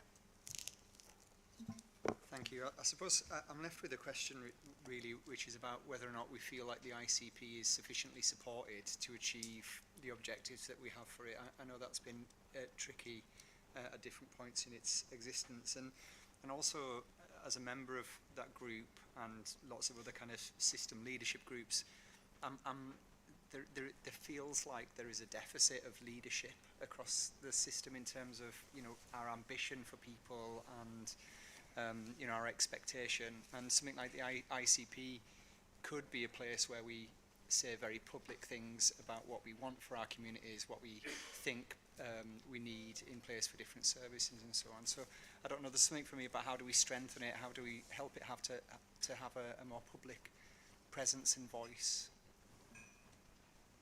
Do you want to come on that, Kevin? Yeah, I think if you stand back, we didn't set up the system that you know, now exists. It was created as a sort of agreement between central government and the local government association, actually. Is it perfect? No, it's not. How much resource? There's very little. All of the resource, dedicated resource, is provided by the ICB. No other organisation does provide that. So it is really on a shoestring, but it is our duty to make it work as best we can. And I think the opportunity for us in health is to work in a positive way so that this can, you know, it's not a talking shop, it adds value and it gets more into that determinants of health territory. That's in our interest, isn't it? So that's the way we're approaching it, in that positive, constructive way. I think a really important asset test is coming up. So when we began, we had the 5 life stages, but a lot of the emphasis was really on the acute, elderly and fragility, and that's an important area for all of us. But I think increasingly going forward it's going to be on children and learning disability and autism. And I think that's a really good asset test because we've already seen, we've had a workshop, we're going to have some stuff early in the new year. There are, you know, it requires cross-sectoral work to do that well. The reality is across all of the sectors there are shortfalls, including us. We haven't got a magic money tree to rely on, but there are some things where we could be better focused on the patient, if you like, and build the services better around the patient. So I think that's probably a really good asset test. So is it perfect? It's not perfect, but I think it's our duty to make it work well, and that's the way we're approaching it.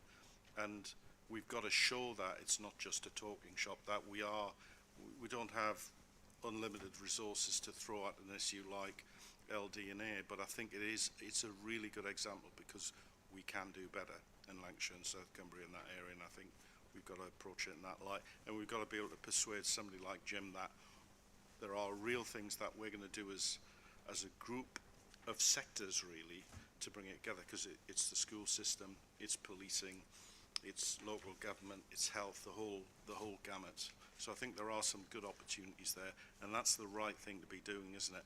And it's what an ICB should be doing. Thank you, Kevin. Good. So we look forward to the next report coming, and to sort of getting into some of the things that it is delivering. Thank you very much, Craig. Right. So we now have research and innovation. Sarah. Yeah, thank you, Chair. So this is the third report on research that's been brought to board. The last one was in July, and we agreed that we would do a twice yearly report. So what I've tried to do in the paper, I hope it does, is just summarise some of the key activities and probably the two areas I most want to bring out. So at the last board meeting, board approved a terms of reference for a research and innovation collaborative that we have across the system, and it approved our plan on a page for the next 3 years, which highlights some of the main areas we're going to focus on.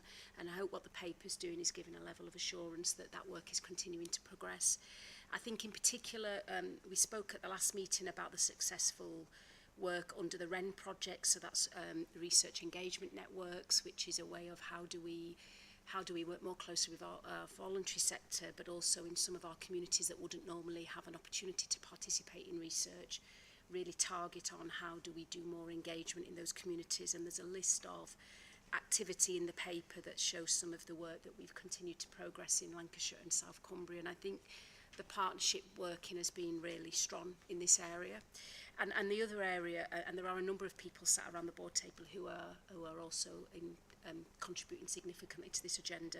The other area I really wanted to bring out today was innovation, because we did have a bit of a debate as a system when we were setting up the collaborative as to whether we should have a research collaborative or a research and innovation collaborative, and we agreed that innovation was really, really important, and we should do both. And we've got a very vibrant subgroup under SACVI's leadership around innovation that has been meeting and doing some workshops. And again, I think, you know, despite the challenges in the system at the moment, there is a lot of energy and commitment to both the research and innovation agenda across, and we are really mobilising people to think differently. And it's really important that Sam and I work closely and make sure that we're connecting these agendas with the transformation agenda, because obviously, well, both research, but particularly innovation, I think is key to that transformation agenda. What I really wanted to bring out, there is some national work going on around innovation, and it should have come out last Friday and it didn't. I was hoping ahead of board that the Sinker report would have been published. We were expecting it last Friday. I believe it's imminent. And I really wanted to flag to board, and I know it's really difficult at the moment and we've got lots of other focus and priorities, but there will be an opportunity when that report comes out for us to partner with our health, with Innovation Northwest, which covers the Northwest Coast, and bid to be a partnership. That is a really, really important opportunity that I wouldn't want to see us miss out on, because at the moment, obviously, we're in the weeds a little bit with the financial recovery. So there is an ask in the paper for board to support, you know, probably for myself and SACVI and others, to continue those conversations with Innovation Northwest, but to bring yourself, Chair, and Kevin as Chief Exec into those discussions to think about how we take up on that opportunity. We've also now set up a health creation subgroup under our Chief AHP's leadership, and you know, it is challenging in Lancashire and South Cumbria, and Aaron might want to comment from a trust perspective, because as a system we do sit between, you know, two big conurbations where there's lots of scientific research. We've got, you know, universities with a strong history in research and innovation, that sometimes it can feel like Lancashire and South Cumbria is competing with Cheshire and Mersey and Greater Manchester, and that's not easy.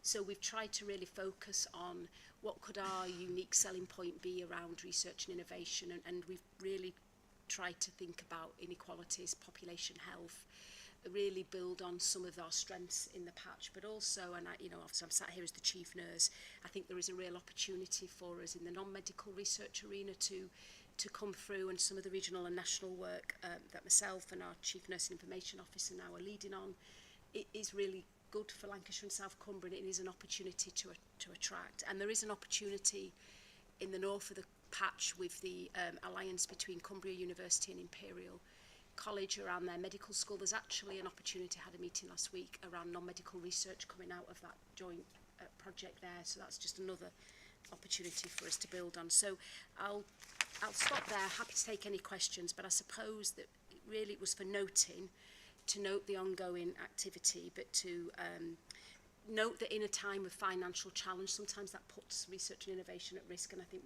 my plea would be that we really can't do that, not just because it's a legal duty, but actually a system that is vibrant in research actually drives better patient outcomes, but also attracts and retains the best workforce. So we really, really need to keep a focus on this at this time. And I would also be keen to just get agreement whether you want to keep seeing bi-yearly reports or whether, you know, there's any change in the frequency. Thank you, Chair. Thank you, Sarah. I've got Aaron, and then I've got lots of people. And Right, so I've got Aaron, and then Julie, and then Sam, and then Sakthi and Jane, and then I'm going to call it. Oh, okay. Very quickly, though. Thanks, Chair. Couldn't support, particularly at that last kind of reflection from Sarah, more strongly. I think the evidence for a flourishing culture and an environment where colleagues want to come and live and work, and the impact of healthy research and innovation on improvement is, it doesn't need saying again, because the evidence is really strong. I agree we're always going to lose out to some of the bigger areas on biomedical research, because that's where the hubs sit, and I think to try and compete, invest and structure ourselves in there, we'd be on a bit of a hide into nothing for a period. So I really like the opportunity to look at what's the USP of this area. One of the things I'd really like to see in next development is the connection to applied research and applied innovation to the transformation and improvement agendas, so linking in with the new learning improvement networks and the improvement collaboratives with like health innovation networks, I think will be really important. The other is, I think there's some more tangible deliverables that we might set some targets around these programs of work, around the transformation agenda, the improvement in productivity, efficiency, or even some culture shifts around set questions in our staff survey results to see whether we can generate that cultural shift in this area. So yeah, more power to your elbow, Sarah, and anything the PCB can do that strengthens that will absolutely alongside that. Thank you very much, Aaron. Sam. Thank you, Chair. It was just really to sort of build on your point. Aaron just covered some of it actually, but how, you know, we look in the paper about how the financial challenges are restricting, but actually how do we actually make it enable? And I think it'd be really helpful if, when we've got this transformation roadmap, we could really assess that in light of innovation in particular. And I'm thinking particularly, Tracy, about the voluntary sector in some of this as well, and how we bring some of that thinking that might be quite innovative into it as well. So it was just a thought, and I think that's probably an action for Sarah and I to pick up.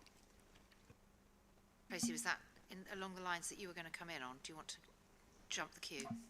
It's related, yeah, and sorry to jump the queue, but I'll just pick up the points that have been made. I mean, I really welcome this coming to board. I think it's brilliant we've got that forum here to discuss this, because I think, you know, we're often asked, how do we compare to other systems with some of the work that we're doing? I think we're blazing a trail with some of this. And certainly colleagues across the VCFSE are saying, you know, from other systems, I'm looking at Lancashire and South Cumbria and saying, how do we get, you know, to a position where we're talking about research and have that kind of equal status? I think we've got a number of USPs. I think coastal is one of them, and coastal health inequalities is absolutely where some of that investment is really necessary, but also I see that coming in. I think also in terms of looking at how we're engaging with the VCFSE, there's a huge amount of trust, and again, that is something that doesn't exist across other systems. So, you know, Sarah talked about the REN programme. There's been some real shifts in thinking, shifts in kind of approach, where the VCFSE have been given a lot of the control, a lot of the tools, and a lot of the recognition to go forward with some research and lead on research. Again, a real tip in the balance where it's not just an academic lead, and we're certainly talking more about how we can generate more funding for some of this work. So yeah, absolutely, completely behind this work, and really welcome the approach. Thank you. Thanks very much, Tracy. Julie. Chair, thank you so much for bringing research to the agenda. We do a lot of research in primary care, and I just, a plug for the patients, they absolutely love it.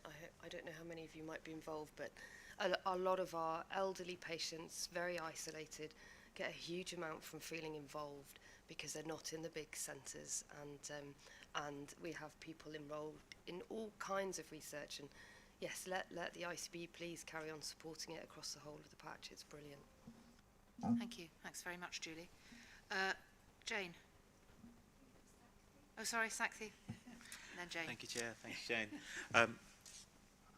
Just to provide another perspective of the importance of innovation in particular is, and taking on points that colleagues have made, particularly Aaron, about competing with, I think we need to situate this as part of contributing to economic development and bringing inward investment from the life science partners and the innovation as an industry. and we do sit on some quite strong features in our local economies, whether that is advanced manufacturing or whether that is digital or cyber. So there is a different angle to this which we haven't got on top of, and we need to, and it'll become very clear when the Sinker report comes out, the missed opportunities if you don't get on top of. So it's not a nice thing to have, particularly the R&I research and innovation, particularly the innovation agenda. There is an economic opportunity that will benefit both health sector and the wider economy. I just want to highlight that, and perhaps we can come back when Sarah does the report. Thank you. And Jane? Great points everybody's made, and I just want to thank and commend Sarah for continuing to lead on this, because it's such an important area of work for all the reasons that have been said. Briefly, I wanted to connect it with the work on culture. So, and particularly around values. Having values that are linked to an innovation culture and curiosity for everybody. This is not just something that a group of people or academics do. This can be something that everybody in the workforce does, in terms of asking questions, being curious, finding out, suggesting improvements, having ideas. And we need to foster that environment where people can do that and develop staff and put on a staff development program to support it. And so there's just a line needs to be drawn, again, like so many other things, with the kind of work we're doing around people. Thank you. Thank you. So thank you for the report, Sarah. There's clearly a great desire to, I think there are a number of points made actually around the importance for patients, the importance for culture, but also the economic importance, which I think is really important given some of the other conversations we've had. So I think I'd like to take away the frequency as to what makes sense. What I'd like is to see is to have a frequency that works with what is being delivered on those fronts, and we will, and I think the ICB will receive that with great interest. Thank you. Right, so we're now moving on to performance, and we start with the Freedom to Speak Up report. David. Thank you. Now, the Freedom to Speak Up report is perhaps badly titled because, of course, it includes work on the organisational development as well. And perhaps may have sat better in the leadership and operating context. But I will take you through this because first of all, we're going to talk about perhaps the national context. There's what's going on within the ICB, and then I'll move on, and it may be Debbie will want to contribute as well to the organisational development programme that's taking place as well. You'll see you received an annual report approximately 1 year ago. About that time we had the Letby report post-trial, and there are a number of actions that needed to take place, and the ICB has responded to ensure that our staff can raise concerns where necessary. There's a dedicated intranet page. We have a desktop icon available. We have regular reminders to our staff during briefings, during the corporate induction, for example, as well. We work very closely with our HR team as well, and also with where if those raising concerns need to be supported by the national support scheme, we can do so, but we haven't had anybody who's eligible yet. As I've highlighted, we work closely with the health and wellbeing team, with the quality and diversity leads. Our guardians undertake annual training, and we also report not just to this committee, but also report on a quarterly basis to the People Committee and also to the Audit Committee as well. And we have regular meetings with Kevin now as well to ensure that he has an opportunity to have that briefing directly from the guardians, which is considered best practice. From NHS England, they asked that we had a proper policy and process which was in line with the national guardians, and we have set that in place, and that's all covered in 3.3. We've also written out and asked our trusts, our acute trusts, about whether they have what arrangements they have in place, and we've received replies from them, and we're content with those as well.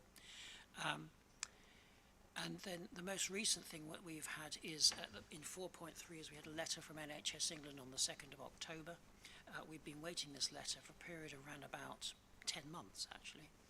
And the letter specified that to ensure that primary care workers were aware of and had access to freedom to speak up routes, and to raise the profile of Freedom Speak Up in primary care.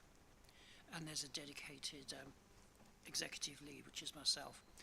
However, this letter came with no additional resources being available to us.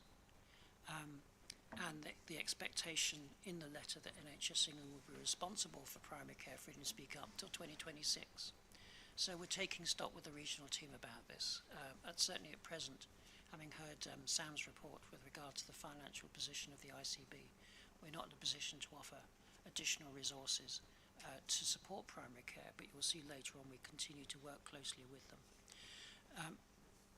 Jim in particular will be aware that we had an internal audit towards the end of earlier this year, where the internal audit offered significant assurance with regard to Freedom to Speak Up. If I move on to the section 5, which is the themes, trends and lessons learnt, you'll see compared to last year when we reported we had only had 3 Freedom to Speak Up concerns raised, we have had 30 raised in the last year. 9 of those came from primary care, 2 from dentistry and 19 internally.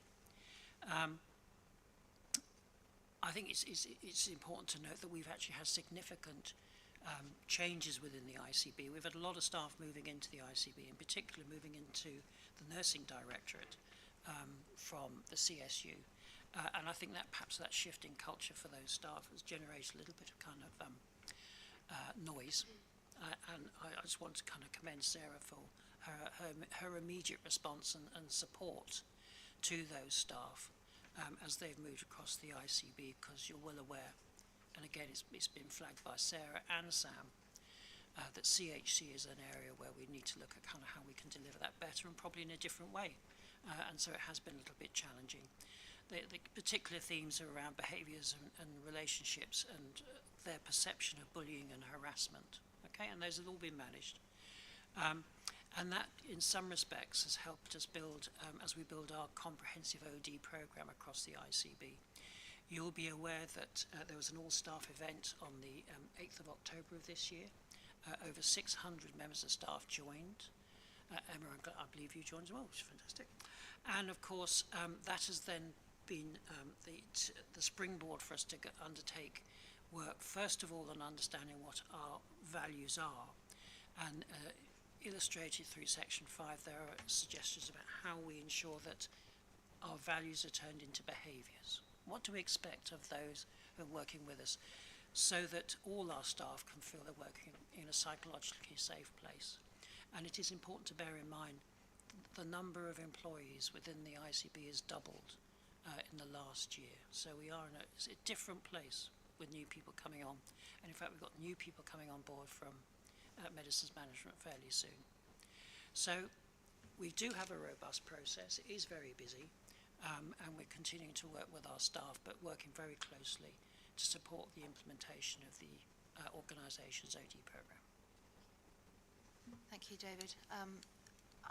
I'm going to get increasingly anxious about time, I'll put it that way. So if we can keep comments very brief, please, Sarah. And then Jane, and then I am going to move on. Thanks, Chair. It's just, I suppose it's just a brief comment, given that the paper does bring out the CNO portfolio, because I think it's really important when we're interpreting the data that we understand what we're seeing. So in a way, the paper has got no data and it's got no figures, but you know, if there was 19 concerns internally and they're not all in one portfolio, and the portfolio has got over 300, you're probably looking at 3% of staff raising a concern, which actually, in terms of culture, is probably still quite low, because if we're a very open and transparent culture, we want people to be speaking up. So people not speaking up is just as much of a concern as having a number of concerns. So I think it's just important that when we're reviewing this, that we have the culture. You know, so I'm not being defensive about CNO, and we have got a very open culture. I've actively encouraged people to speak up. So I actually am concerned by those numbers. In fact, if anything, I think over the organisation, 19 concerns for an organisation that employs about 800 people is probably still not that high, and reflects that we've probably got some way to go in terms of how people feel about being able to speak up about how they feel. Yeah, no, I totally agree with you there. Jane. So I'm the non-exec lead on Freedom to Speak Up, so I wanted to thank David and especially Rachel and Sarah for the fantastic work they've done in this area, which has led to embedding processes, especially as well as dealing with cases, which led to that audit report conclusion. And just to agree with Sarah, it's complicated. Not having, whether you have no cases or a lot of cases is neither a good nor a bad thing. It depends. You have to triangulate against other sources. But if you have a staff survey that says one thing and no freedom to speak up cases, you'd worry. So I think you have to look at the number of cases and triangulate and try and interpret. It's neither 100% or bad. What it does do is it enables you to look further, doesn't it? It enables you to look at, try and understand what's going on. And what we have done in this area is lead to recommendations in other areas which you've taken up in your big conversations and so on. So it's providing a valuable function in that regard. No, thank you very much indeed, and thank you, David, for the report. Right, we're going to move on to the reporting from committees. I would encourage committee leads to be brief in your introductions because time is not on our side. Thank you. Sorry, first of all, it's Debbie. Thanks, Emma. Okay, I'll be brief. 4 things to very quickly mention. So I'm going to cover the Patient Involvement and Engagement Advisory Committee, PIAC, and then also the Primary Care Commissioning Committee, probably the length of times in the abbreviations, isn't it, in explaining what they are. So in terms of the PIAC meeting, there's 4 things just to sort of to very quickly flag in terms of the update, all of which are under Advise and Assure. The first one was around that first point, demonstrating impact of the ICB's response to engagement, involvement and other insights from members of the public. So there's been a significant continued strengthening around that. Every time we sort of do the AAA, I do recommend that board access the insight and engagement report that's published on the ICB's website, because there's a real depth of information and richness of the activity that's being delivered and learning and decisions that are being taken as a result of that. So I can't miss the opportunity to sort of make a plug there. I need to thank Healthwatch because they're now producing a formal report for us, which is fabulous, giving a brilliant summary of what they're hearing so that we can actually pick up on that and flush it across the ICB to take that into account.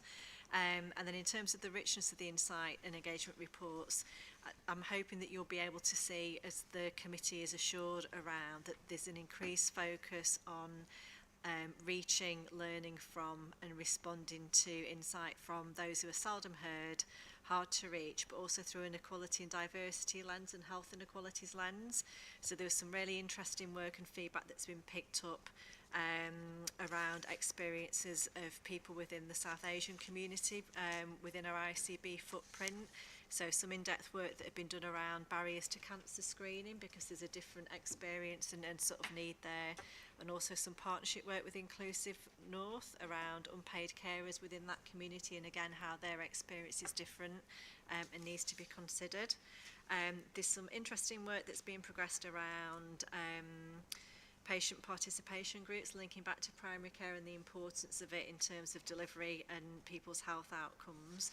So I'll look forward in updating after the audit around that and the work that's being put in place to strengthen the availability and the activity of PPGs across the system, given their importance. We provide an update under Assure around the complaints report that's regularly received. So I do need to thank David Bruin and Sarah's team, because he's done some really intense work to give us additional information to understand the so what and the trends around complaints, so that we can support learning across the whole ICB and action as a result of it. And the last report gave some particular insight around complaints about clinical care, prescribing in the interface between general practice and community pharmacy. There was a volume of complaints around access to weight loss medications and primary care weights, and also picking up on conversations we've had today, access to autism and ADHD diagnosis and support. So all of which is being flushed through to the respective teams and through the system, so that we can pick up on that insight and take it forward. And then the final thing was just to draw attention to the webinars that have been launched around best practice, again just to encourage board to access them. They're being very proactively supported by Health Watch, by voluntary community sector, and also by place partners. So again, it's part of the ICB's commitment to identify best and good practice and make it available and transparent across the system so that it can be picked up on a system footing. Thanks very much, Debbie. Are you going to carry? You're going to. Yes, carry on, and then we'll ask any questions, brief questions. So Primary Care Commission and Committee just reflected on the conversation that we had earlier around there being an update to board around primary care.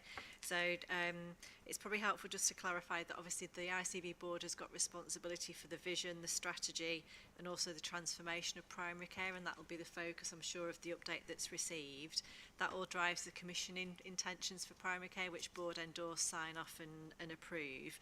And then Primary Care Commissioning Committee works within those commissioning intentions to spend the delegated budgets wisely and in line with that agreement. So there's an update in some very detailed areas. I'm happy to take any questions, but it just gives assurance really of the work of that committee and the decisions that are being taken within that remit. Thank you. Thanks very much. Any questions for Debbie on those? No, it was good comprehensive update, so thank you very much. Just to say, North West Specialised Services Committee has not had a meeting, so there is not an update on that. So the next one then is Sheena with Quality Committee. Yes, thank you. So just to remind members, just because I think it's important to contextualise the report, that the Quality Committee has three levels of assurance it's looking at. It's in looking at some primary assurance about the things that the ICB is statutorily responsible for, which is CHC, safeguarding and SEND. It also has a secondary assurance perspective on our commission services, and the third bit, which is probably the bit that, just reflecting on our meeting to date, the area that we probably need to think even more about going forward is about the system. How do we look together at the population and think about, in all of those three areas, about are services safe, are they effective, and do they provide good experience? So I'm not going to go through the detail of the reports there. You'll see that there are two meetings that we cover, the Alert, Advise and Assure for, which is the 18th of September and also the 25th of October. So I just want to pull through three things because I think they're important in relation to really contextualising the discussion that we've had today. The first is about thrombectomy services. So you'll see that whilst we are making good progress about how do we ensure that there isn't unwanted variation in the provision of that service to the population and the particular issues around Lancashire Teaching Hospital.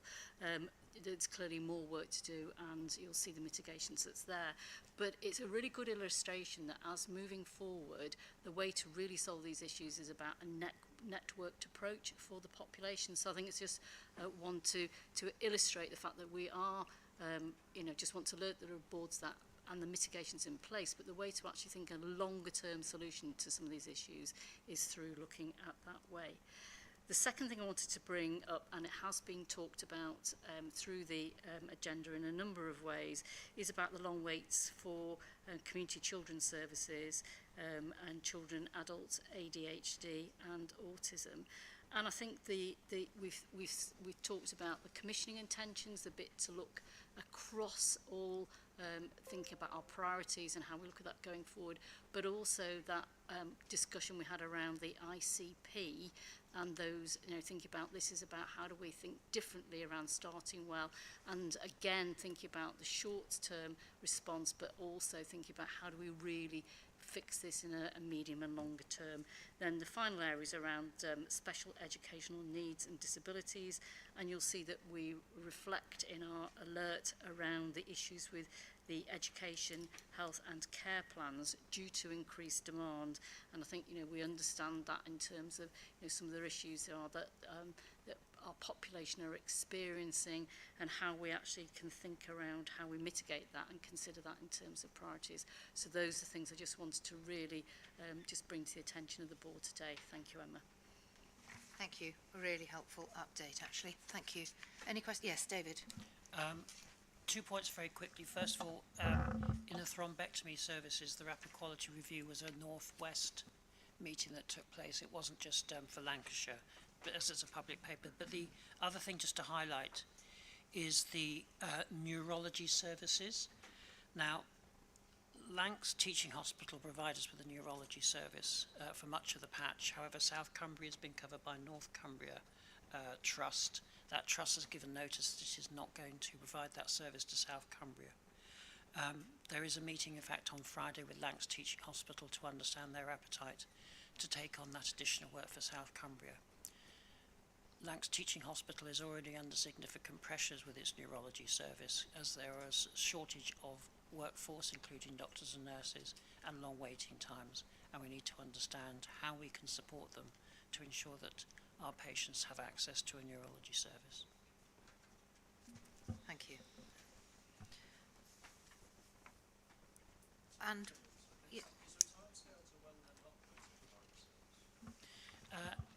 31st of March, which is why we're meeting on Friday. so I think that's the board will want an update on that, I think. And that's why I suggested it would.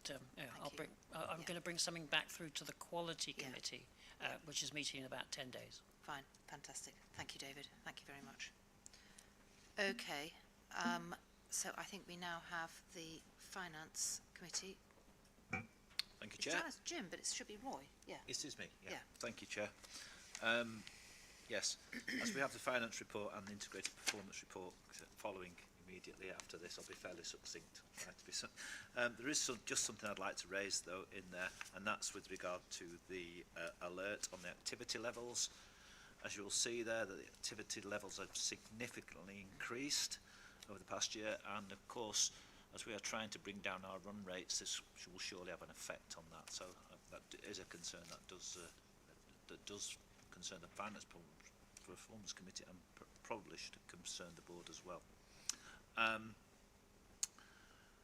We also talked about the primary care clinical measures in the performance report, and we asked for a review to be commissioned from the primary care team regarding the significant variations that we have across the patch and the action being taken to standardise that performance in primary care.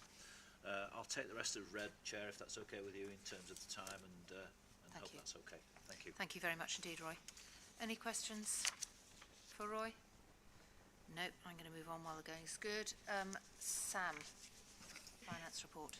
Thank you, Chair, and I will be brief because I think we've already discussed the risks in some detail in the recovery paper, so I'm not going to go through the paper.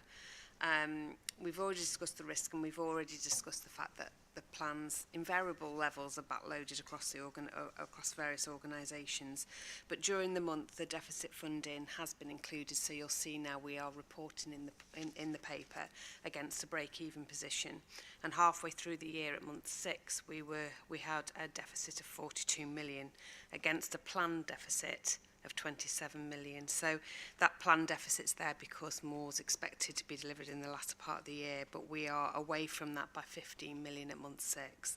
So what we talk about is that run rate coming down now over the next couple of months. So we will know more at the end of month 7, as I mentioned before. But the level of risk that we've assessed, and it's in here and it was in the earlier paper, is around 160 million split between providers and the ICB. And that level of risk is risk. It's not a forecast position, but it will play out during the remaining 6 months of the year if we don't reduce the expenditure in line with the plan. So, you know, it is about those interventions we discussed earlier, and I won't go over those again, but I'm happy to take any questions. Thank you, Sam. Jim? It's a comment more than a question, really. It is a very worrying financial position. There's an awful lot of work going on in the background, and I know Sam and the team and the whole of the executive team are working incredibly hard on this. It's a very difficult position to resolve. The providers are also working hard on this. Our first requirement is to resolve the ICB's statutory position, and even that's looking quite a bit more challenging now than it was. We've obviously just got, I know we are doing this, but it's self-evident, but we've just got to keep such a strong focus on this. Not at the expense of everything else, because I think that all the other things we're doing are also very, very important, but this is so crucial to us in terms of moving forward. And not just this year, by the way. I think the point I would make is, you know, there's a knock-on impact from not delivering this year's savings recurrently has an impact in next year, and we're getting close to next year already now, and we'll have a not dissimilar target probably next year, the way things are looking. So We need to be making sure we deliver this year's targets, ideally recurrently, to help us in terms of moving forward. Yeah, absolutely. Julie? Chair, I'm sorry it's not a pleasant comment, but it was just to also bring the board's attention back to primary care as well, because to date primary care remain within their budget and haven't overspent. But with the upcoming collective action, a lot of work that is currently absorbed in primary care is now not going to be absorbed, and I apologise on behalf of primary care for the position that places our colleagues in, but just that I'm really sorry we are at the limit of what we can do. Thank you. No. So it comes back to the theme we've been talking about throughout the board, which is that we do need to focus on this because it is such a serious situation,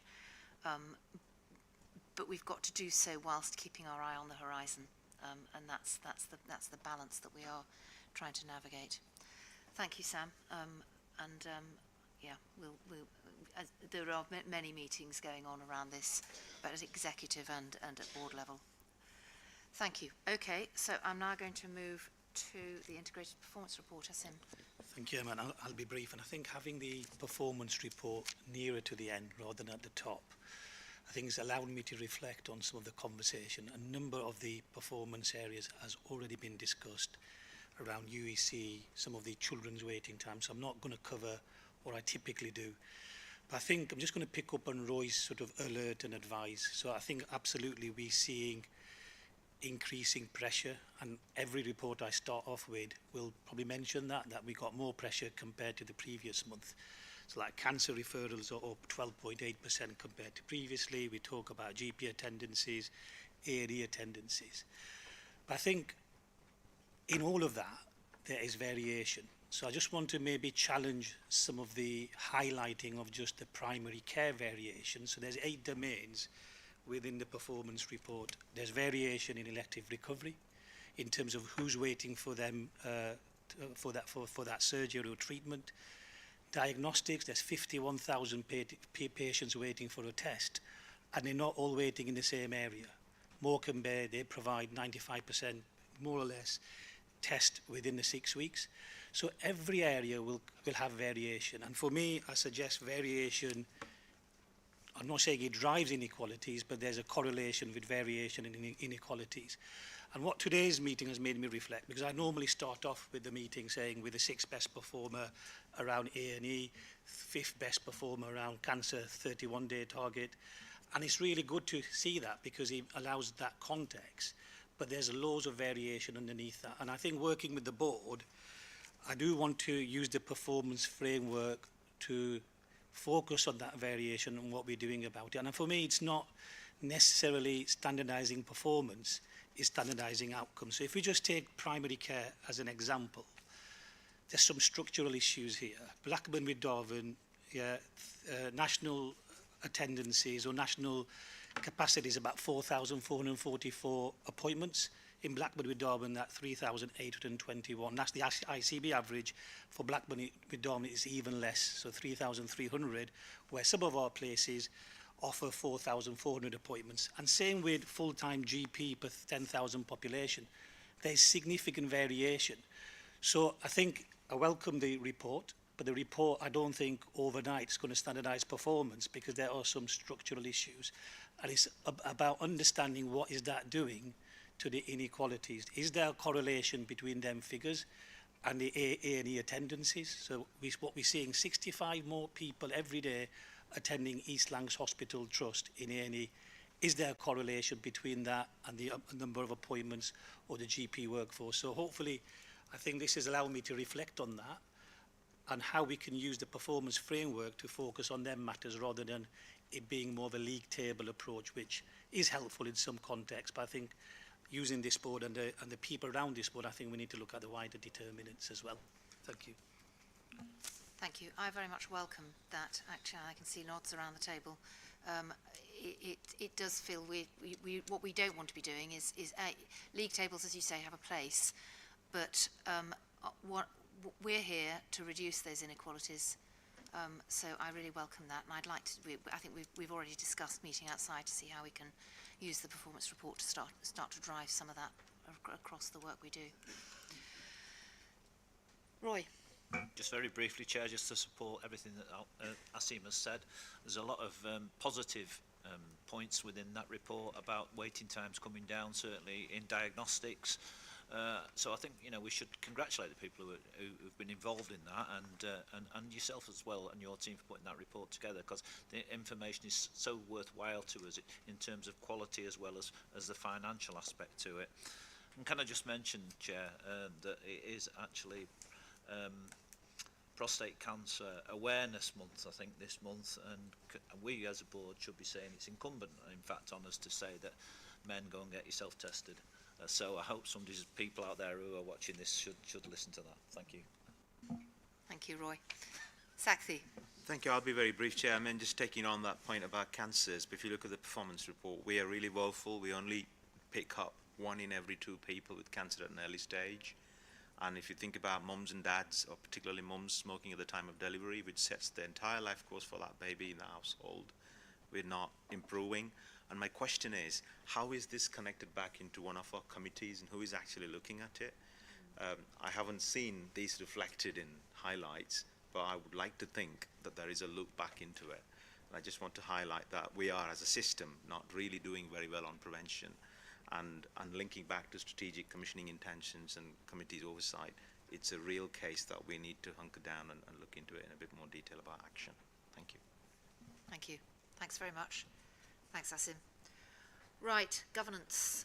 We start with the Audit Committee. Jim.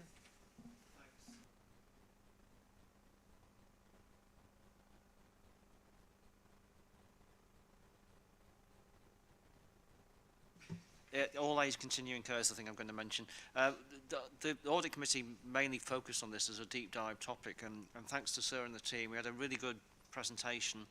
We were told about a huge amount of excellent work that's going on. I think the problem is, it's not enough, basically. So our position is still relatively dire, basically, as an ICB. So there's an awful lot of work to do. There's some great work going on, some fantastic work has gone on. It's continuing to go on, but we've got to go further.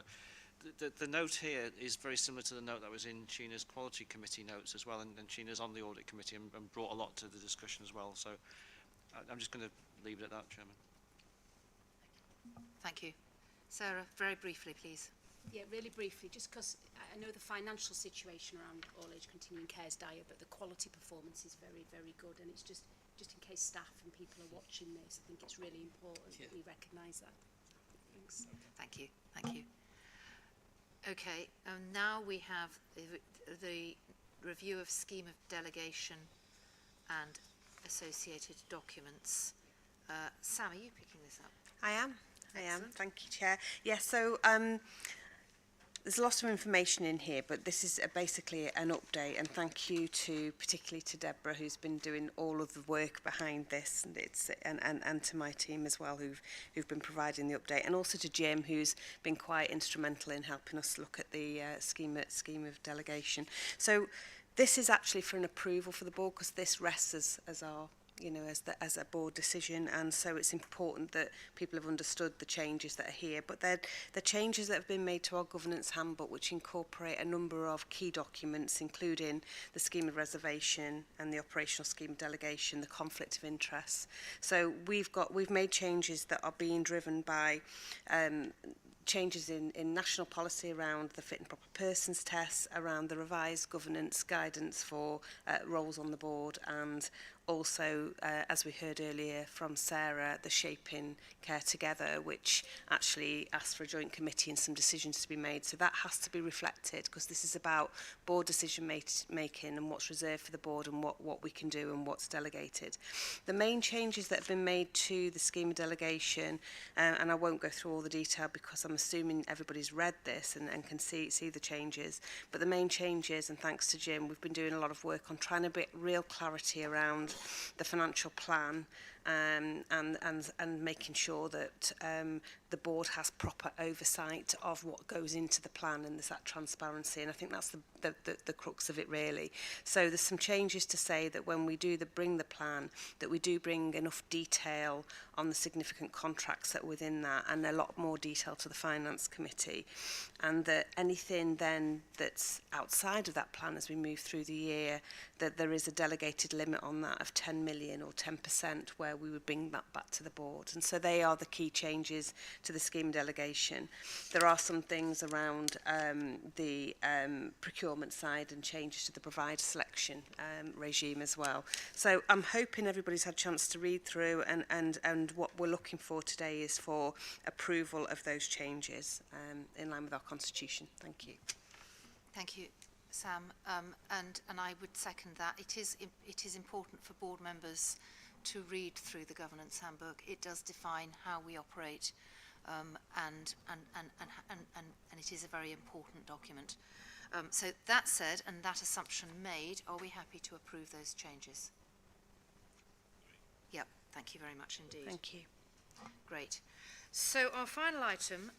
For our final item, actually, I'd like to welcome Captain Stephen Tickle from Phalanx, who's in the public gallery and is going to be the Military of Defence signatory to the Armed Forces Covenant. I'm going to hand over to Craig in a minute to take us through this. I think we'll probably do the physical signing afterwards, because I think then we can do it more properly. But I did just want to welcome Captain Tickle and the others with you. So over to you, Craig. Thank you, and I'd just like to extend that welcome. Jane Cass is here from my team with Lisa Roberts, who've been instrumental in a lot of the heavy lifting behind getting this to board today, and then Ian and Alison from our Covenant Hub, and Kerry Ann from the MOD as well, which I think is really important to show that true partnership approach. I will keep it brief because we've got the paper in front of us, but just some of the highlights for the board members. So we have a statutory responsibility in relation to our duty under the Armed Forces Act 2021. That's to show due regard to the unique obligations and the sacrifices that have been made by the Armed Forces. It's also featuring our Core 20 plus 5, can't get the words out today, which is really important as well, because I think that's about how we address our inequalities. And I think we really need to be focused on the fact that when we're tackling health inequalities for this cohort, it is a very fragmented and fractured offer across a whole range of services. Just in relation to give you a flavour, we've got 65,500 veterans in Lancashire and South Cumbria, so just under 4% of the population. The paper provides an overview of the ICB both as an employer and as a commissioner of services, so it just gives you a flavour of our different responsibilities. I'm really pleased it's here today, and I'm glad it's last, because I think save the best for last, especially after the number of papers I've had. So really pleased that we're here today. It's a major milestone, I believe, in looking to signal not only our commitment, but also our ongoing support for the partnership and the development. And that's for all of the serving partner spouses, our military families, the veterans, and the voluntary leaders, and obviously our military cadets as well. So really pleased that members could join us today in what I think is an instrumental moment, and as you say, we'll do the signing after board. We have included some of our key areas for priority, so promoting veterans, friendly GP accreditation scheme, I think it's really important, and similar for our care home and hospices. Also to increase the awareness both across our ICB commission services and NHS England commission services, and I think the development of our information in relation to signposting as well will be critical going forward. So we're on track. This is our foundation year into 2025, and we want to really develop our role as a health anchor organisation, and I think this is the start of that journey. So I'll pause there, Chair, in case there's any questions, because I'm mindful of time. Thank you. Thank you very much, Craig.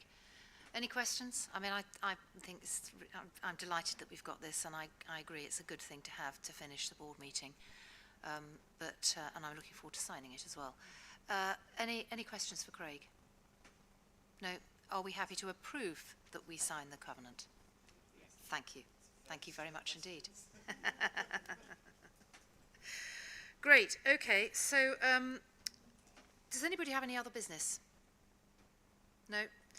I'm not sure that we've identified anything additional for the risk register particularly. although I would like to see that our number one risk of managing the short term versus the long term is front and centre of our thinking. Thank you all very much for really insightful contributions today. Thank you to the members of the public for bearing with us through quite a long board meeting, and look forward to seeing you in a couple of months' time. Thank you.